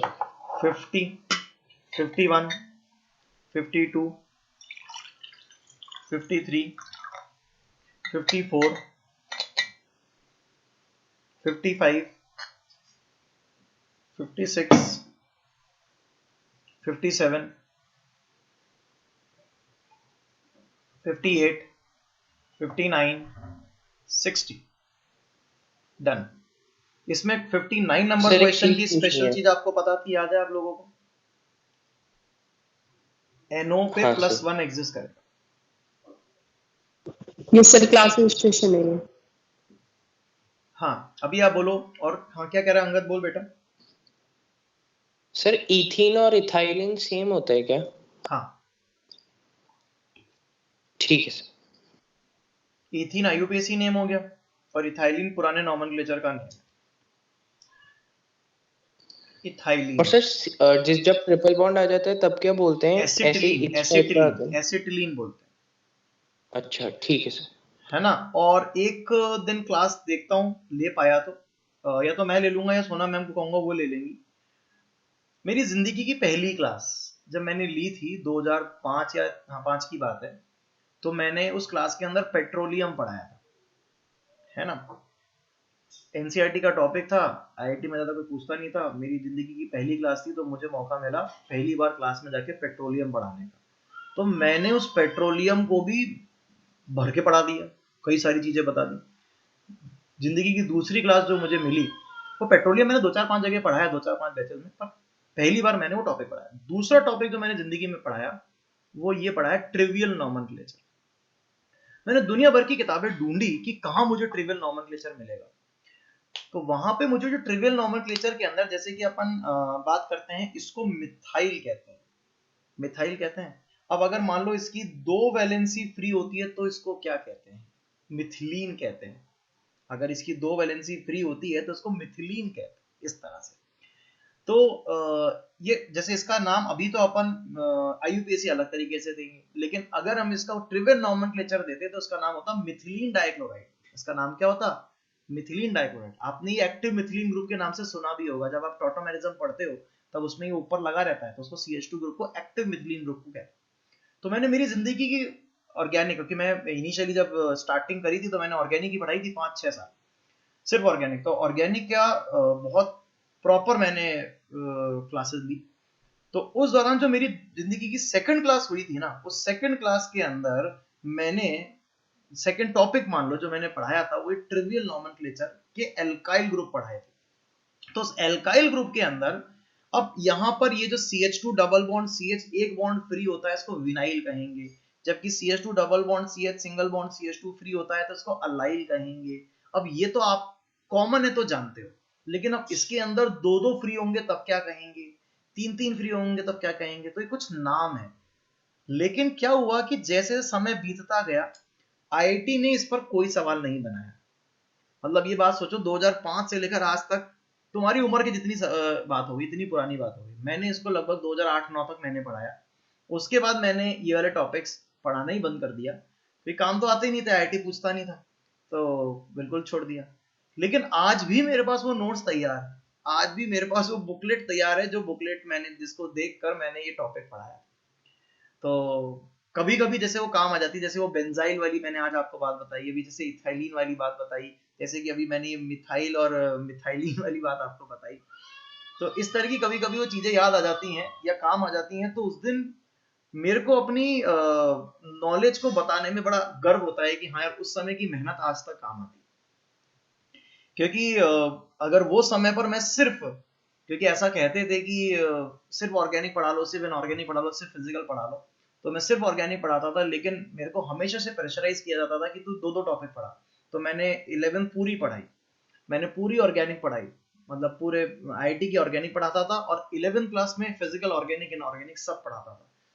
आज की तारीख के अंदर अगर देखा जाए तो 12th की फिजिकल को छोड़कर मैंने अपने जीवन में हर एक चीज को टॉप बैच में पढ़ा रखा है, ऑर्गेनिक, इनऑर्गेनिक और 11th क्लास के फिजिकल, ये पूरे टॉप बैच के अंदर ये तीनों टॉपिक पढ़ा रखे हैं। टॉप बैच में पढ़ाने का मतलब कि मैंने अपना बेस्ट पढ़ा रखा है। तो इसीलिए, और उसमें पता है फायदा क्या होता है, जैसे मान लो मैं आपको अभी देखा जाए तो आप बच्चों को तो सिर्फ इनऑर्गेनिक पढ़ा रहा हूँ ना, लेकिन इनऑर्गेनिक में आने वाली ऑर्गेनिक, इनऑर्गेनिक में आने वाली फिजिकल को मैं डील कर लेता हूँ, मैं पकड़ लेता हूँ कि हाँ यार, वहां से वहां पे क्या लिंक मैं कर सकता हूँ, सो दैट कि आपके लिए बेटर अंडरस्टैंडिंग हो जाए। जिस साल मैंने पढ़ाना स्टार्ट किया था, मैं सही बता रहा हूँ कि ये ऑर्गेनिक, इनऑर्गेनिक, फिजिकल वाले जो पार्ट थे ना, ये कम से कम होते थे, स्पेसिफिकली जयपुर में तो नहीं होते थे। और हमारे साथ के जो टीचर्स थे जिनसे मैंने भी सीखा है, मतलब मेरे भी काफी सीनियर्स रह चुके हैं, अब तो खैर काफी सारे लोगों ने तो पढ़ाना भी छोड़ दिया, और अब उनकी बच्चा बात सुनने की कोशिश नहीं करता है, बिकॉज जैसे जैसे उम्र बढ़ती है वैसे वैसे पेशेंस लेवल कम होता है, तो ऐसा लगता है ये तो हो जाएगा ना, मतलब इसमें क्या बताना, तो बताने की इच्छा कम हो जाती है। ऐसा मेरे साथ भी धीरे धीरे होने लगा है। लेकिन हाँ, तो वो जो टीचर्स थे, उन टीचर्स के साथ ऐसा था कि क्या पढ़ाना है बोलो, क्लास में घुसते थे, भाई ऊपर करते थे, लो आज फिजिकल ले लो, लो आज ऑर्गेनिक ले लो, लो आज इनऑर्गेनिक ले लो। वो टाइम था टीचर्स की एक्सपर्टीज का। अब क्या किया है, स्पेशलाइजेशन हो गया है, मेरे तो ऑर्गेनिक ही पढ़ानी है, मेरे तो इनऑर्गेनिक ही पढ़ानी है, क्यों, इतना लोड कौन ले। लेकिन असली टीचर की ग्रूमिंग तभी होती है जब उसको तो एटलीस्ट तीनों टॉपिक आए, फिजिकल, ऑर्गेनिक, इनऑर्गेनिक। यार वो तो टीचर है ना, जब आप ही तीनों टॉपिक पढ़ सकते हो, आप तो 5 सब्जेक्ट पढ़ते हो, तो हम एज अ टीचर तो पूरी केमिस्ट्री तो पढ़ ही सकते हैं ना, इसमें कौन सी बड़ी बात है। और बहुत सारे टीचर्स आज नहीं जानते, अगर मैं उनको एक इनऑर्गेनिक के टीचर को फिजिकल का सवाल पूछता हूँ ना, खुश हो जाते हैं। और ये this is worst part of, मतलब बिल्कुल वर्स्ट पार्ट है उनके पार्ट का। मतलब चाहता हूँ कि मतलब मेरे थ्रू जितने भी मैंने ट्रेन करे थे टीचर कोटा में, तो मैं उनसे 2 सब्जेक्ट पढ़वाता था, या तो inorganic physical combination, inorganic organic का कॉम्बिनेशन, ऑर्गेनिक फिजिकल का कॉम्बिनेशन। 2 टॉपिक हमेशा साथ चलते थे, एक को ट्रेनिंग ही नहीं मिलती थी। किसी को एक पढ़ाने जाओ यहाँ से, हम ट्रेन नहीं करेंगे। ठीक है, चलो कोई नहीं आगे चलते हैं। Next number, question number next DPP number 3 पे चलते हैं। DPP number 3 question number 1। Question number 1 के सामने उसका आंसर लिखा हुआ है, बोलो कोई डाउट किसी बच्चे को? क्वेश्चन नंबर 2 में कोई डाउट? नहीं सर। क्वेश्चन नंबर 3 में कोई डाउट? क्वेश्चन नंबर 4 में कोई डाउट? क्वेश्चन नंबर सर 5 4 में पूछना था कि हम पहले पेंटामीन और एक्वा टेट्रामीन इनमें कैसे कंपेयर करेंगे, पहले क्या लिखना है? क्या बोल रहा है, क्यों बोल रहा है, मतलब फालतू क्यों बोल रहा है? तेरे को मैंने बताया था ना, इसको अल्फाबेटाइज करने के लिए ए लिखते हैं, ए को कंसीडर करते हैं। हाँ सर। और यहाँ पर अब ए सर क्यू आ रहा दूसरी है या साइड ए पे एम नहीं आ रहा है। है, ए क्यू और ए एम में से कौन पहले लेगा? तो पी को क्यों सोच के चल रहा है, पी को थोड़ी कंसीडर करते हैं। नहीं सर, पी को नहीं, जैसे इसमें पेंटा अमीन है वहाँ टेट्रा अमीन है, तो शुरू में तो पहले ए एम ही आ रहा है।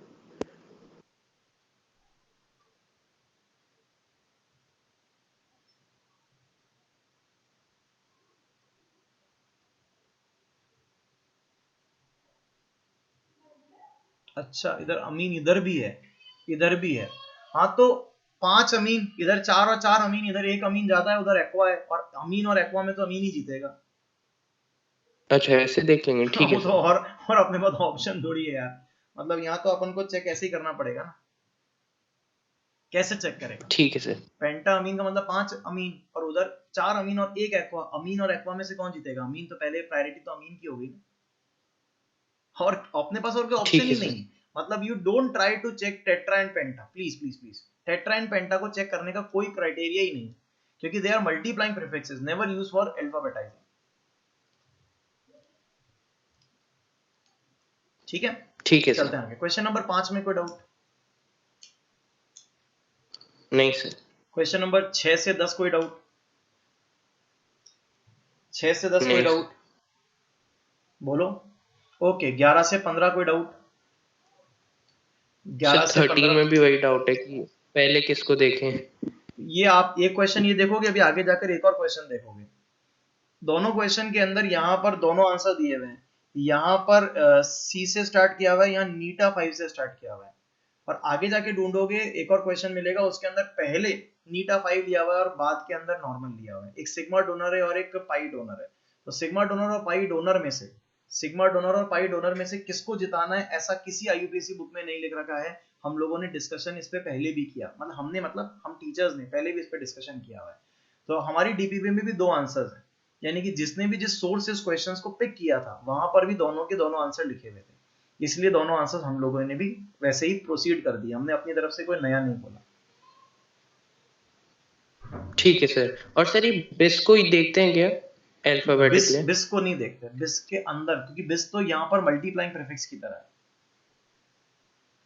ठीक है सर। क्वेश्चन नंबर 13 में कोई डाउट? 14 में कोई डाउट? 15, 16, 17, 18? देख 18 देखा, 18 में नीटा पहला गया। हाँ सर। यही मैं कह रहा हूँ। हाँ सर। ठीक। क्वेश्चन नंबर 18 में 17 में, सॉरी है ना, 18 वर्ड बोल गया मुझे। 18 में कोई डाउट? 19, नहीं सर। 20, 21, 22, 23, 24, 25, 26, 27। सर 25 में बिस बिस करके हम ऐसे लिख सकते हैं ना, बिस करके पेंटा कार्बोनाइल मैंगनीज। लिखने को तो लिख सकते हो, पर लिखने का कोई फायदा नहीं है ना। बाकी लिख सकते हो। ठीक है सर। ठीक है ना, लिख सकते हो, कोई गलत नहीं है। और वही अगेन ऑप्शन पे डिपेंड कर रहा है यार, अगला क्या पूछना चाह रहा है आपसे। ठीक है, बाकी गलत तो नहीं है, लॉजिकली तो अपन ने रूल पढ़ा ही है, लिख तो सकते हैं। जो ब्रिज लिगेंड्स होते हैं उसमें लिख ही सकते हैं ना, दोनों तरीके से। 26। सर हाँ बिट्टू बोल। सर 25 में डायमैंगनीज क्यों आया? क्योंकि मेटल दो है ना, यहाँ पे कोई कैटायन एनायन तो है नहीं। बिल्कुल वही सवाल जो कि पहले आया था कि जब भी दो मेटल होते हैं एक ही कॉम्प्लेक्स के अंदर जो कि ब्रिज के थ्रू जुड़े रहते हैं, तो दोनों बताना जरूरी है ना। ये तो पता रहे कि 10 कार्बोनिल किससे जुड़े हैं, एक एमएन से जुड़े हैं या 2 एमएन से जुड़े हैं।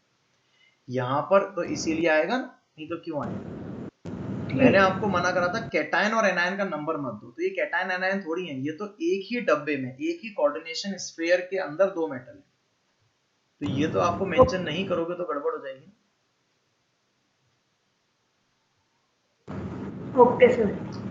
ठीक है, क्वेश्चन नंबर 26 में कोई डाउट? 27, 28, 29, 30, 31, 32, 33, सर 34। 31 में हाइड्रोक्सो दे रखा है। हाइड्रोक्साइडो और हाइड्रोक्सो, वही बात आ गई जो अभी अपन ने उधर एनसीईआरटी में देखी थी कि यहाँ पर ठीक है। दोनों पॉसिबल हैं, लेकिन अच्छा शब्द तो हाइड्रोक्साइडो ही है। हाइड्रोक्साइडो, हाइड्रोक्साइडो ही अच्छा शब्द है।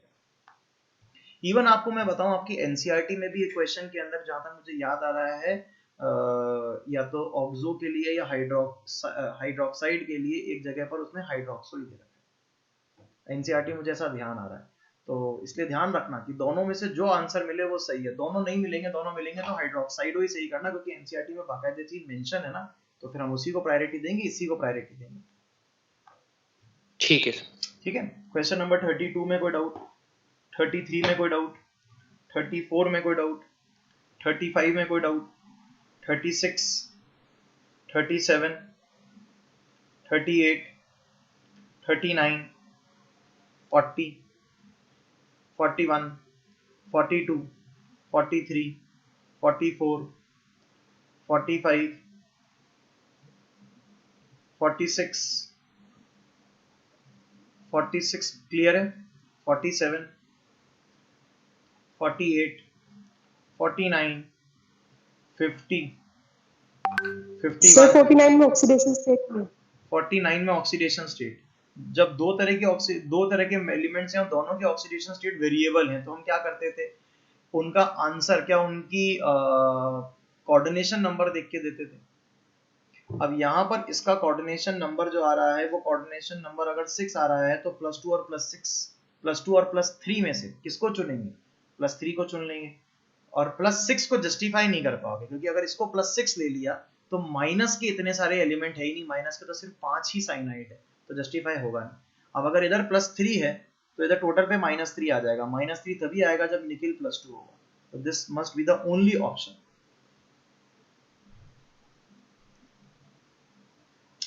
बोल बेटा। Okay sir.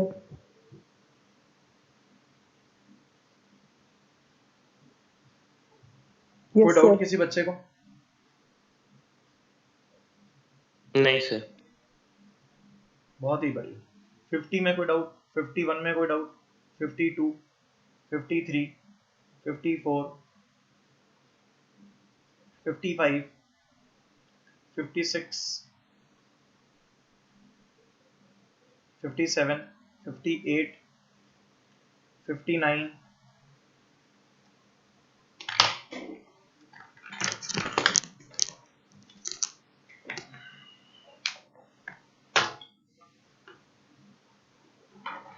60। That's it. यहाँ तक क्लियर हो गया सभी को? हमने कंप्लीट कर ली 3 डीपीपीज। क्या डीपीपी नंबर 4 देने का टाइम आ गया? और डीपीपी नंबर 4 और भी लेंदी है, और भी मतलब शानदार डीपीपी और एक्चुअली मजेदार डीपीपी है। क्या जानते हैं डीपीपी नंबर 4 कौन सी है? आपको पता है? मतलब 4 की जगह 5 मान लो, 5वें नंबर पे दे दूंगा वो डीपीपी, पर डीपीपी पता है क्या है वो?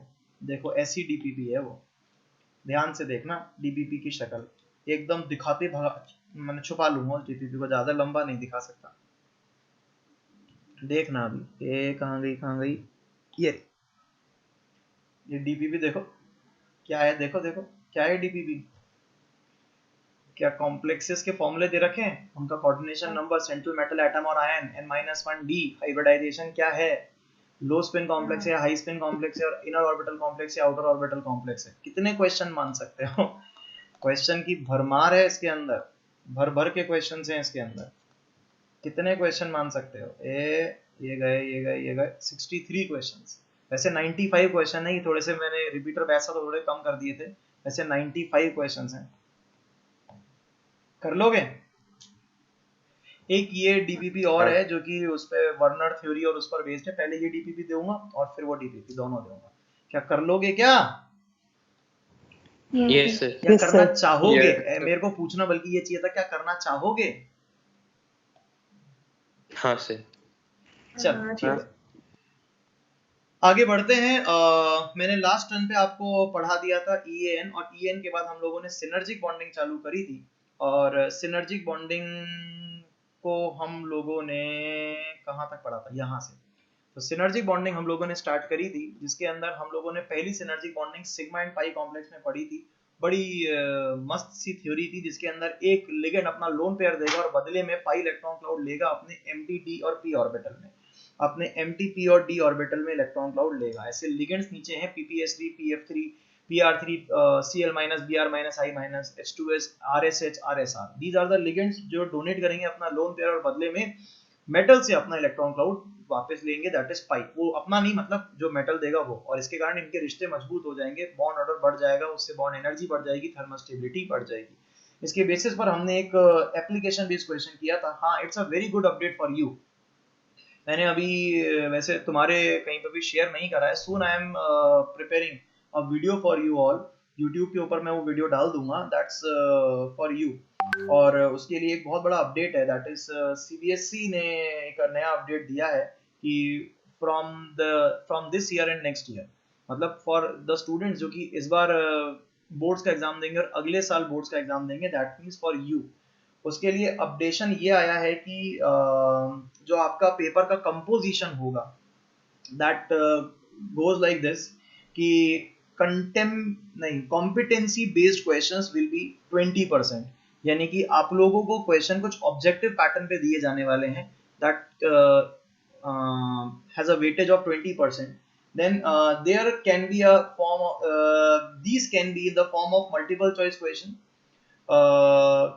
केस बेस्ड क्वेश्चंस, कि आपको एक पर्टिकुलर केस दे दिया जाए, उस पर आपको कोई क्वेश्चंस पूछ लिया जाए। ये जो पैटर्न आपने देखा होगा IJSO का होता है, या ओलंपियाड नहीं, KVPY का होता है, या फिर NTSC भी नहीं, कौन सा था वो पेपर, NSEC वाला जो पेपर का सेकंड पेपर होता था। जैसे एक पॉन्ड दे दिया, उस पॉन्ड के अंदर कई सारे सिचुएशंस दे दी कि इसके अंदर एल्गी है, वो इतनी ऑक्सीजन ले रही है, इतनी नाइट्रोजन दे रही है, फलाना ढिकाना दुनिया भर का। उससे रिलेटेड वो आपको पूरा एक केस क्रिएट दे देंगे। तो case based questions, source based integrated question और एनी अदर टाइप, ये आपको इस बार बोर्ड्स में आने वाला है। तीसरा था ऑब्जेक्टिव क्वेश्चन विल बी 20%। तो ये तो कॉम्पिटेंसी बेस्ड था, ये किसी भी पैटर्न पे हो सकते हैं, पर इनका जो अमाउंट है वो 20% होगा। ऑब्जेक्टिव पेपर होगा, जो कि मेरे जमाने में होता था। हम जब भी पेपर देने बैठते थे तो हमारे को 2 पेपर मिलते थे। एक तो थ्योरी पेपर मिलता था, उसके पहले हमारे उस समय बोलते थे न्यू टाइप, वर्ड बोलते थे new type, that contains 10 questions. उन 10 क्वेश्चंस के हमें ऑब्जेक्टिव आंसर देने होते थे। फिर उसके बाद हमें मेन पेपर मिलता था, उस मेन पेपर के अंदर हमें थ्योरी लिखनी होती थी। ये हमारे जमाने में होता था जब मैं छोटी क्लासेस में था। अब ये वापस लौट कर आया है, that is objective question will be 20%, और बाकी बचा 60%, that is remaining same 60% short answer, long answer as per the existing pattern, जैसा कि पैटर्न है। तो this is a very good update and a very important update for you. Good क्यों बोला मैंने गुड इसलिए बोला बिकॉज अब जो बच्चे एक्चुअली कंपटीशन की तरीके से तैयारी कर रहे हैं, समझो मेरी बात, जिनको लॉजिक्स पता है वही अप्लाई कर पाएंगे लॉजिक्स को। जो कि सिंपली ये सोचते हैं कि एनसीईआरटी भर ली या एनसीईआरटी के 4 अक्षर पढ़ लिए और उनको लगता है कि अब हम सिलेक्शन करके दिखा सकते हैं आईआईटी में, या फिर हमारे बोर्ड्स अच्छे हो जाएंगे। अब वो सारे के सारे बच्चों को एनसीईआरटी को समझना पड़ेगा। याद करने से एनसीईआरटी उनका ना बोर्ड अच्छा होने वाला है, ना उनका कंपटीशन अच्छा होने वाला है। तो this is a very good step, मतलब मैं इसको बहुत अप्रिशिएट करूंगा। वेरी गुड स्टेप, बहुत ही अच्छा स्टेप है।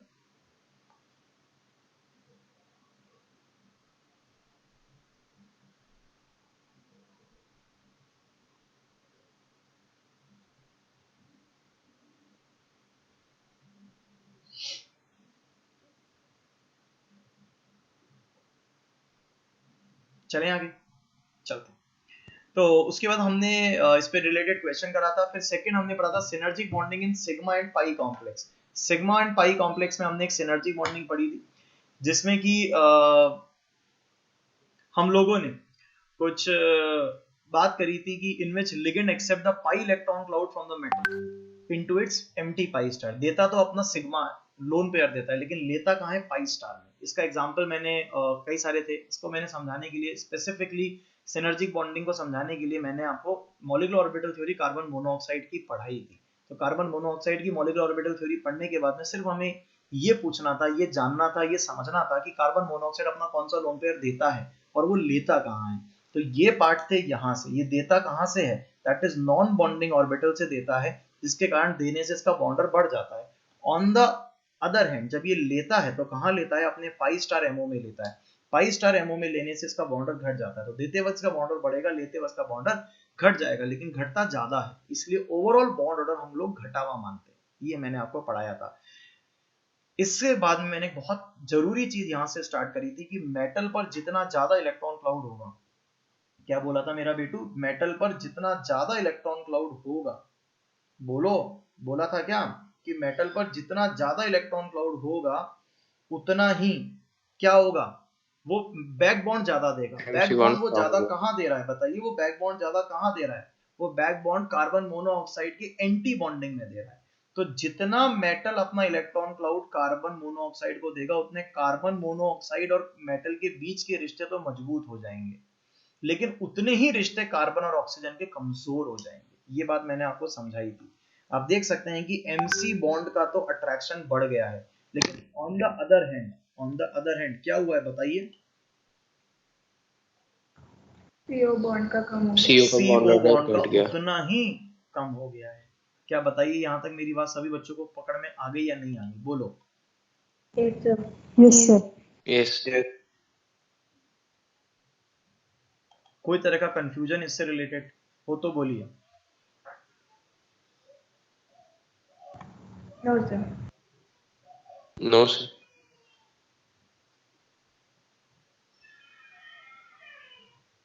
ठीक है बेटू, आगे चलते हैं। इसके बाद में नेक्स्ट चीज जो हमारे सामने आती है, वो नेक्स्ट चीज क्या है? देखिए जरा ध्यान से। इस पे मैंने कुछ क्वेश्चंस कराए थे, मुझे लगता है ये क्वेश्चंस आप लोगों को क्लियर है, इसमें कोई बहुत बड़ा डाउट है नहीं। पहला क्वेश्चन, मैंने नोट्स भेजे थे क्या, या मैं भूल गया भेजना? भेजे थे। तो अगर मैंने नोट्स भेजे थे तो मतलब मेरा सवाल है आप लोगों से कि क्या नोट्स क्लियर है? क्या नोट्स से रिलेटेड कोई डाउट?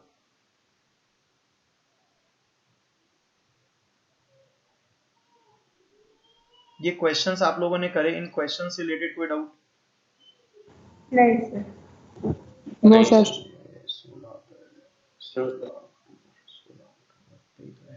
ठीक है, चलिए तो कुछ क्वेश्चंस और देता हूं। ये सारे क्वेश्चंस अगर आपने कर लिए तो इसके आगे के मैं और कुछ क्वेश्चंस देता हूं। क्वेश्चन पे ध्यान देना। Question number I think that must be 4। Question number 4। Question number 4 कुछ इस तरह का है। क्वेश्चन है for which of the following complex bond order of MC bond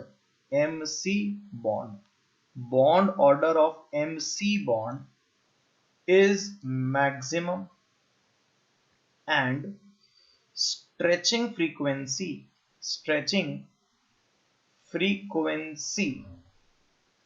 of CO bond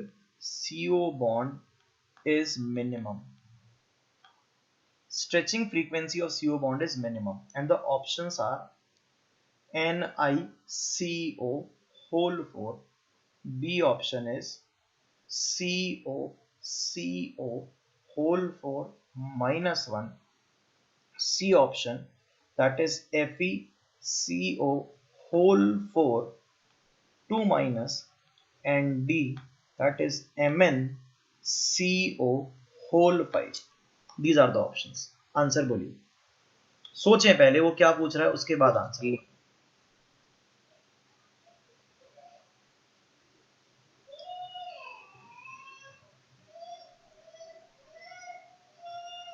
sir सी।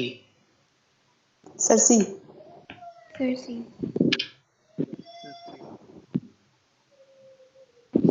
विश्वास, विश्वास सी कैसे आएगा? ये बच्चे आंसर सी दे रहे हैं, तू बता कि आंसर सी कैसे आएगा? अगर सी आंसर सही है तो, नहीं तो तेरा आंसर जो आ रहा है वो बता।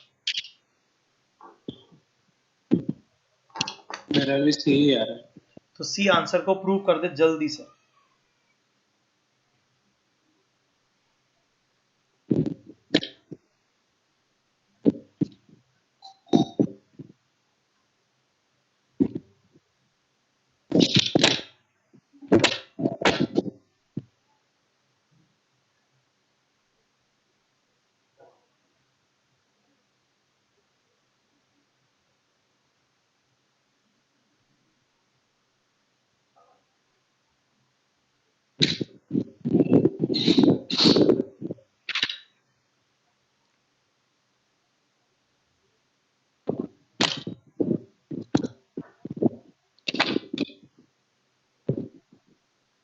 अरे बेटा इतना टाइम क्यों लगा रहे हो, बताते क्यों नहीं हो भाई? आ गया तो ठीक है, जल्दी से बताओ ना। तुम्हारा भी सी आ रहा है, ये वाली बात सुनने के बाद मैं क्या एक्सपेक्ट करूंगा कि अगले ही सेकंड तुम बोलना चालू कर दोगे। ये मेटल है, अगर ये मेटल है तो ये अपना इलेक्ट्रॉन क्लाउड ज्यादा दे रहा है। जब ये इलेक्ट्रॉन क्लाउड ज्यादा देगा तो एमसी बॉन्ड जो है वो मजबूत होता जाएगा और सीओ बॉन्ड उतना ही कमजोर होता जाएगा। अगर कमजोर होगा तो जल्दी से वो स्ट्रेच हो जाएगा, स्ट्रेचिंग फ्रीक्वेंसी मिनिमम हो जाएगी, क्योंकि वहां पर रिक्वायर्ड एनर्जी रिक्वायरमेंट क्या हो जाएगी, कम। तो मेटल पर इलेक्ट्रॉन क्लाउड डेंसिटी ज्यादा चाहिए। क्या आयरन की ऑक्सीडेशन स्टेट यहां पर आ रही है -2, यानी कि हाईएस्ट इलेक्ट्रॉन क्लाउड डेंसिटी है, हाईएस्ट इलेक्ट्रॉन क्लाउड डेंसिटी, इसलिए आंसर सी कैलकाटा आना चाहिए। क्वेश्चन नंबर 5, मैं क्वेश्चन नंबर 5 बोल रहा हूं, जरा सब जने ध्यान से देखें और बताएं। क्वेश्चन नंबर 5 कुछ इस तरह का, कैसा? That is stretching frequency of CO। Stretching frequency, डरो मत यार, स्ट्रेचिंग फ्रीक्वेंसी सिर्फ आपको पता है क्या बता रही है? वो आपको सिर्फ ये बता रही है कि स्ट्रेच करने में, जैसे ये चीज इसको मैं स्ट्रेच करूंगा ना तो ये इजीली स्ट्रेच हो जाएगा अगर ये वीक है तो, और अगर ये मजबूत है तो उसको स्ट्रेच करना मुश्किल होगा, समथिंग लाइक दिस। तो stretching frequency of CO is least in, CO मतलब carbon monoxide, CO is least in and the options are chromium CO whole 6, B Bombay option. लगाओ लॉजिक, बार बार मैं आपको यही कह रहा हूं ना, वो लॉजिकल क्वेश्चन पूछने की बात कर रहे हैं, तो लॉजिकल क्वेश्चन पूछने की बात कर रहे हैं तो लगाओ ना लॉजिक। बड़े सिंपल से क्वेश्चन है, डिफिकल्ट नहीं है मेरा बेटू, कोशिश कर। डाइईएन, यहां आ गया CO होल थ्राइस, और डी ऑप्शन, डी ऑप्शन क्या आया? दैट इज CR ट्राईईएन, CR ट्राईईएन, और उसके बाद आया CO होल ट्वाइस। बोलो।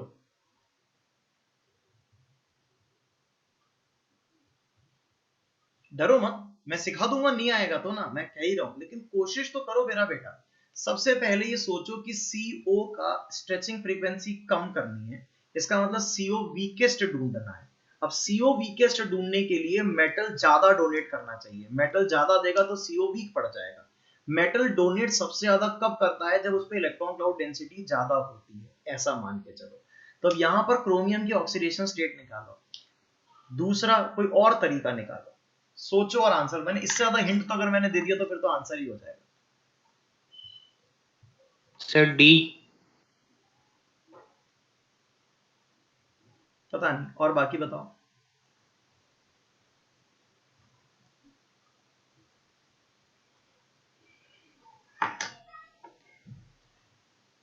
सर ए।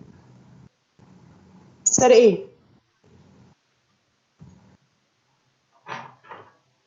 जो भी जो आंसर दे रहा है ना, जस्टिफिकेशन भी साथ में देगा, बिना जस्टिफिकेशन के आंसर की क्या वैल्यू?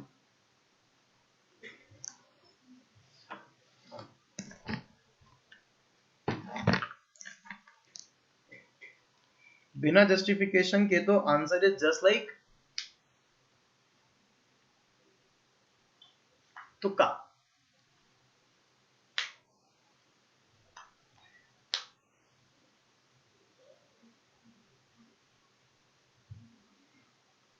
विवेक गुड, तुम्हारा आंसर सही है। ऑनलाइन एक बच्चे ने सही आंसर दे दिया है। चलिए देखते हैं। ओके, तो श्रेया पहले एक्सप्लेन कर दे, आंसर ए कैसे दिया तुमने? सर ये कि उस क्रोमियम के जितने भी इलेक्ट्रॉन है वो डोनेट सिर्फ सीओ को कर रहा है इसलिए। अच्छा,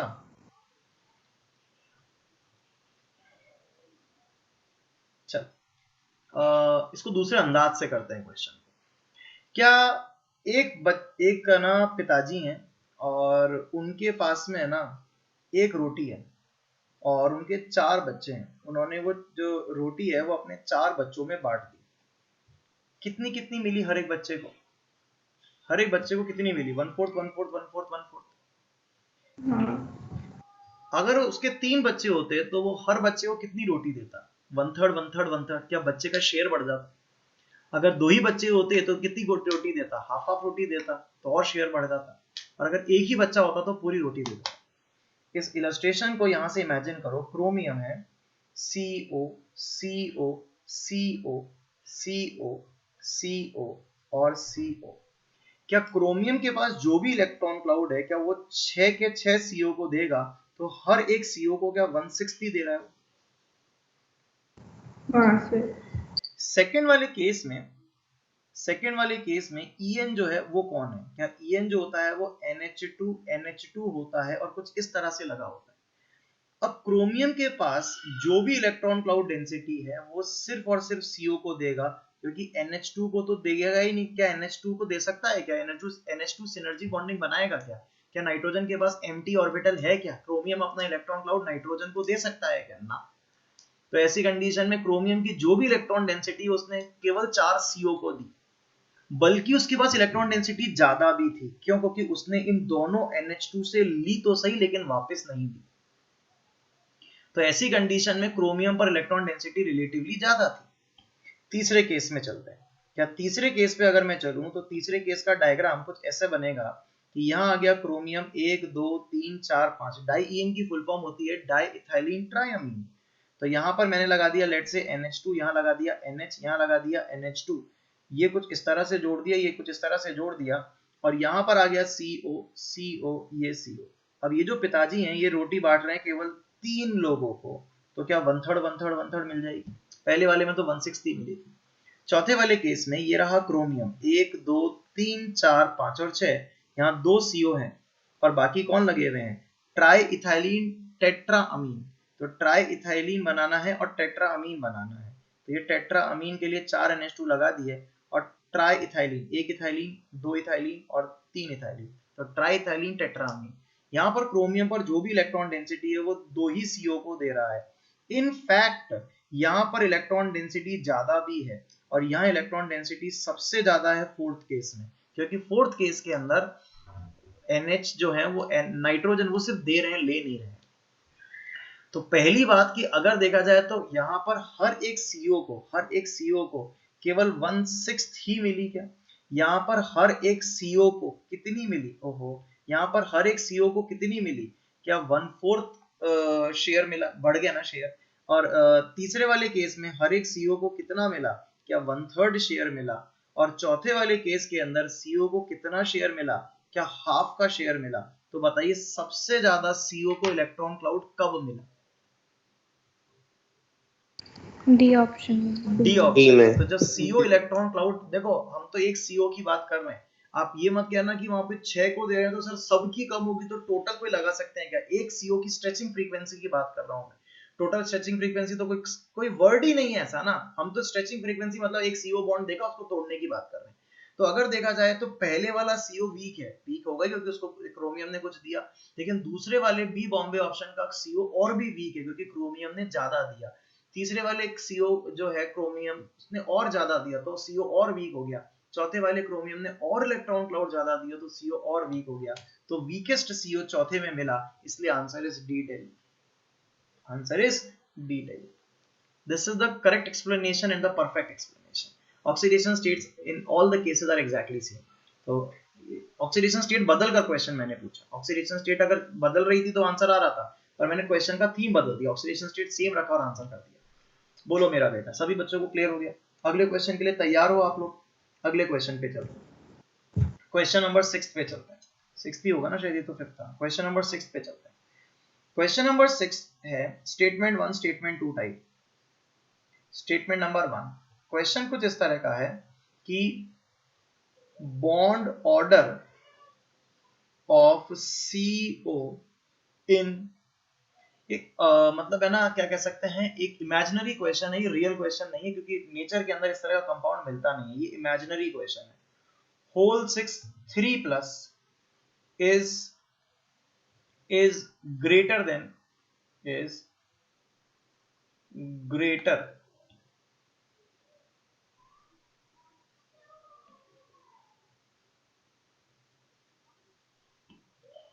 is greater than 3। वो पीवीसी का सिंबल के पीछे छुप गया है वो,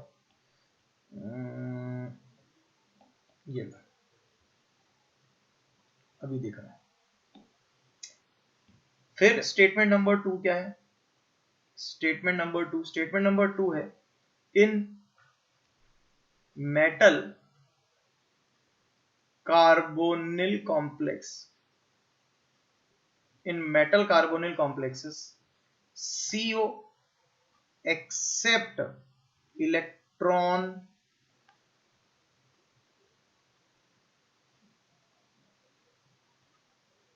from metal into its empty pi star molecular orbital। Pi star molecular orbital में वो एक्सेप्ट कर रहा है। अब आपका क्वेश्चन सिंपल है, आपको बताना है स्टेटमेंट 1 सही है या 2 सही है। स्टेटमेंट 1 और 2 दोनों ही सही है तो क्या वो उसका करेक्ट एक्सप्लेनेशन है या नहीं है, आपको ये जवाब देना। या स्टेटमेंट 1 और 2 दोनों ही गलत हैं, कुछ इस तरह से बोलिए।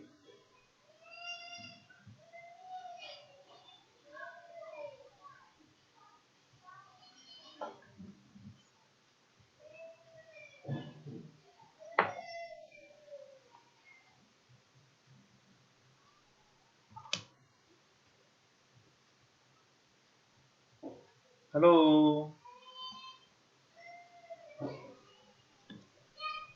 क्या हुआ, क्लास खत्म हो गई क्या मुझे बिना बताए?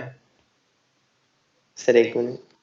अच्छा, मुझे लगा मुझे बिना बताए आप लोगों ने क्लास ही खत्म कर दी, सब चले गए। अच्छा ठीक है सर, खाना खाने जा रहे हैं, भूख लग रही है, ऐसा तो नहीं है ना? नहीं सर। सर खाना खाने जाने की जरूरत ही नहीं होती, हम तो आपसे पढ़ते पढ़ते भी खाना खा लेते हैं। मतलब इस बार मेरा फुल मूड था आप लोगों का वीडियो ऑन करा के और फिर आपको पढ़ाने का, पर बात ये हो रही है ना कि मैं बहुत सारे काम एक साथ कर रहा हूँ।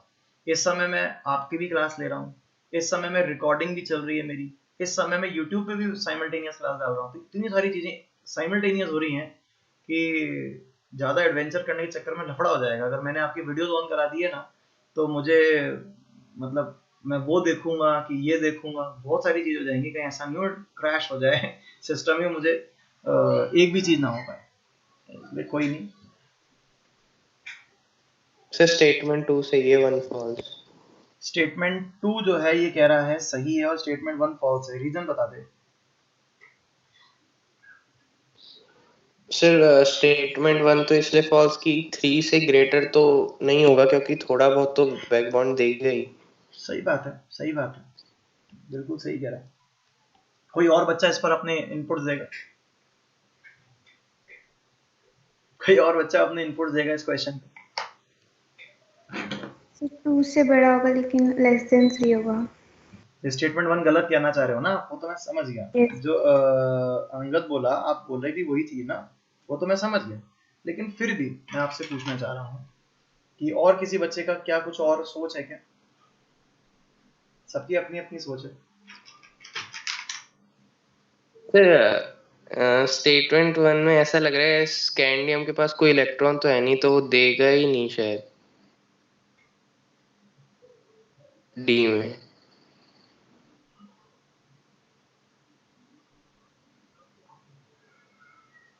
स्टेटमेंट 1 भी राइट है, स्टेटमेंट 2 भी राइट है, और अंगद ने अपनी ही बात बदल दी।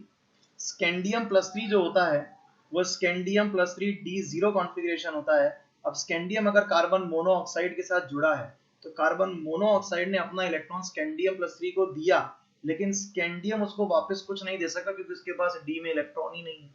और सिर्फ अगर कार्बन मोनोऑक्साइड ने अपना इलेक्ट्रॉन अगर दिया है स्कैंडियम को, तो अपनी नॉन बॉन्डिंग ऑर्बिटल से दिया है हैविंग एंटी बॉन्डिंग कैरेक्टर, तो इसका जो बॉन्ड ऑर्डर होगा दैट इज ग्रेटर देन 3। तो इट्स एग्जैक्टली राइट स्टेटमेंट। लेकिन स्टेटमेंट 2 भी सही है, but it is not a correct explanation because उसका इससे कोई संबंध ही नहीं है ना। वो तो ये कह रहा है कि ग्रेटर देन 3 होता है, नीचे कह रहा है कि वो लेता है, तो ठीक है, यहाँ पे वो ले नहीं रहा है, तो स्टेटमेंट क्या होता कि स्कैंडियम+3 is D0 configuration, so there is no back bond, no back bond, no back bond, कोई बैक बॉन्ड बना ही नहीं। और अगर बैक बॉन्ड नहीं बना ये होता रीजन, पर ये रीजन तो नहीं है, तो इसलिए ये स्टेटमेंट का एक्सप्लेनेशन नहीं है। स्टेटमेंट 1 भी करेक्ट है, स्टेटमेंट 2 भी करेक्ट है, but it is not a correct explanation. Vanshika तुमने जो जवाब दिया था समझ में आई मेरी बात अब आपको? वंशिका नहीं था, किसने था? एक तो दोनों की आवाजों में, श्रेया की आवाज तो अभी भी पहचानता हूं, दोनों की आवाज में से अभी भी कंफ्यूज होता हूं। आ जाएगा थोड़े दिनों में वो भी पकड़ा। चलो अब क्लियर होगी सभी को मेरी बात बेटा? Yes sir. हाँ very good. Last question, question number 7।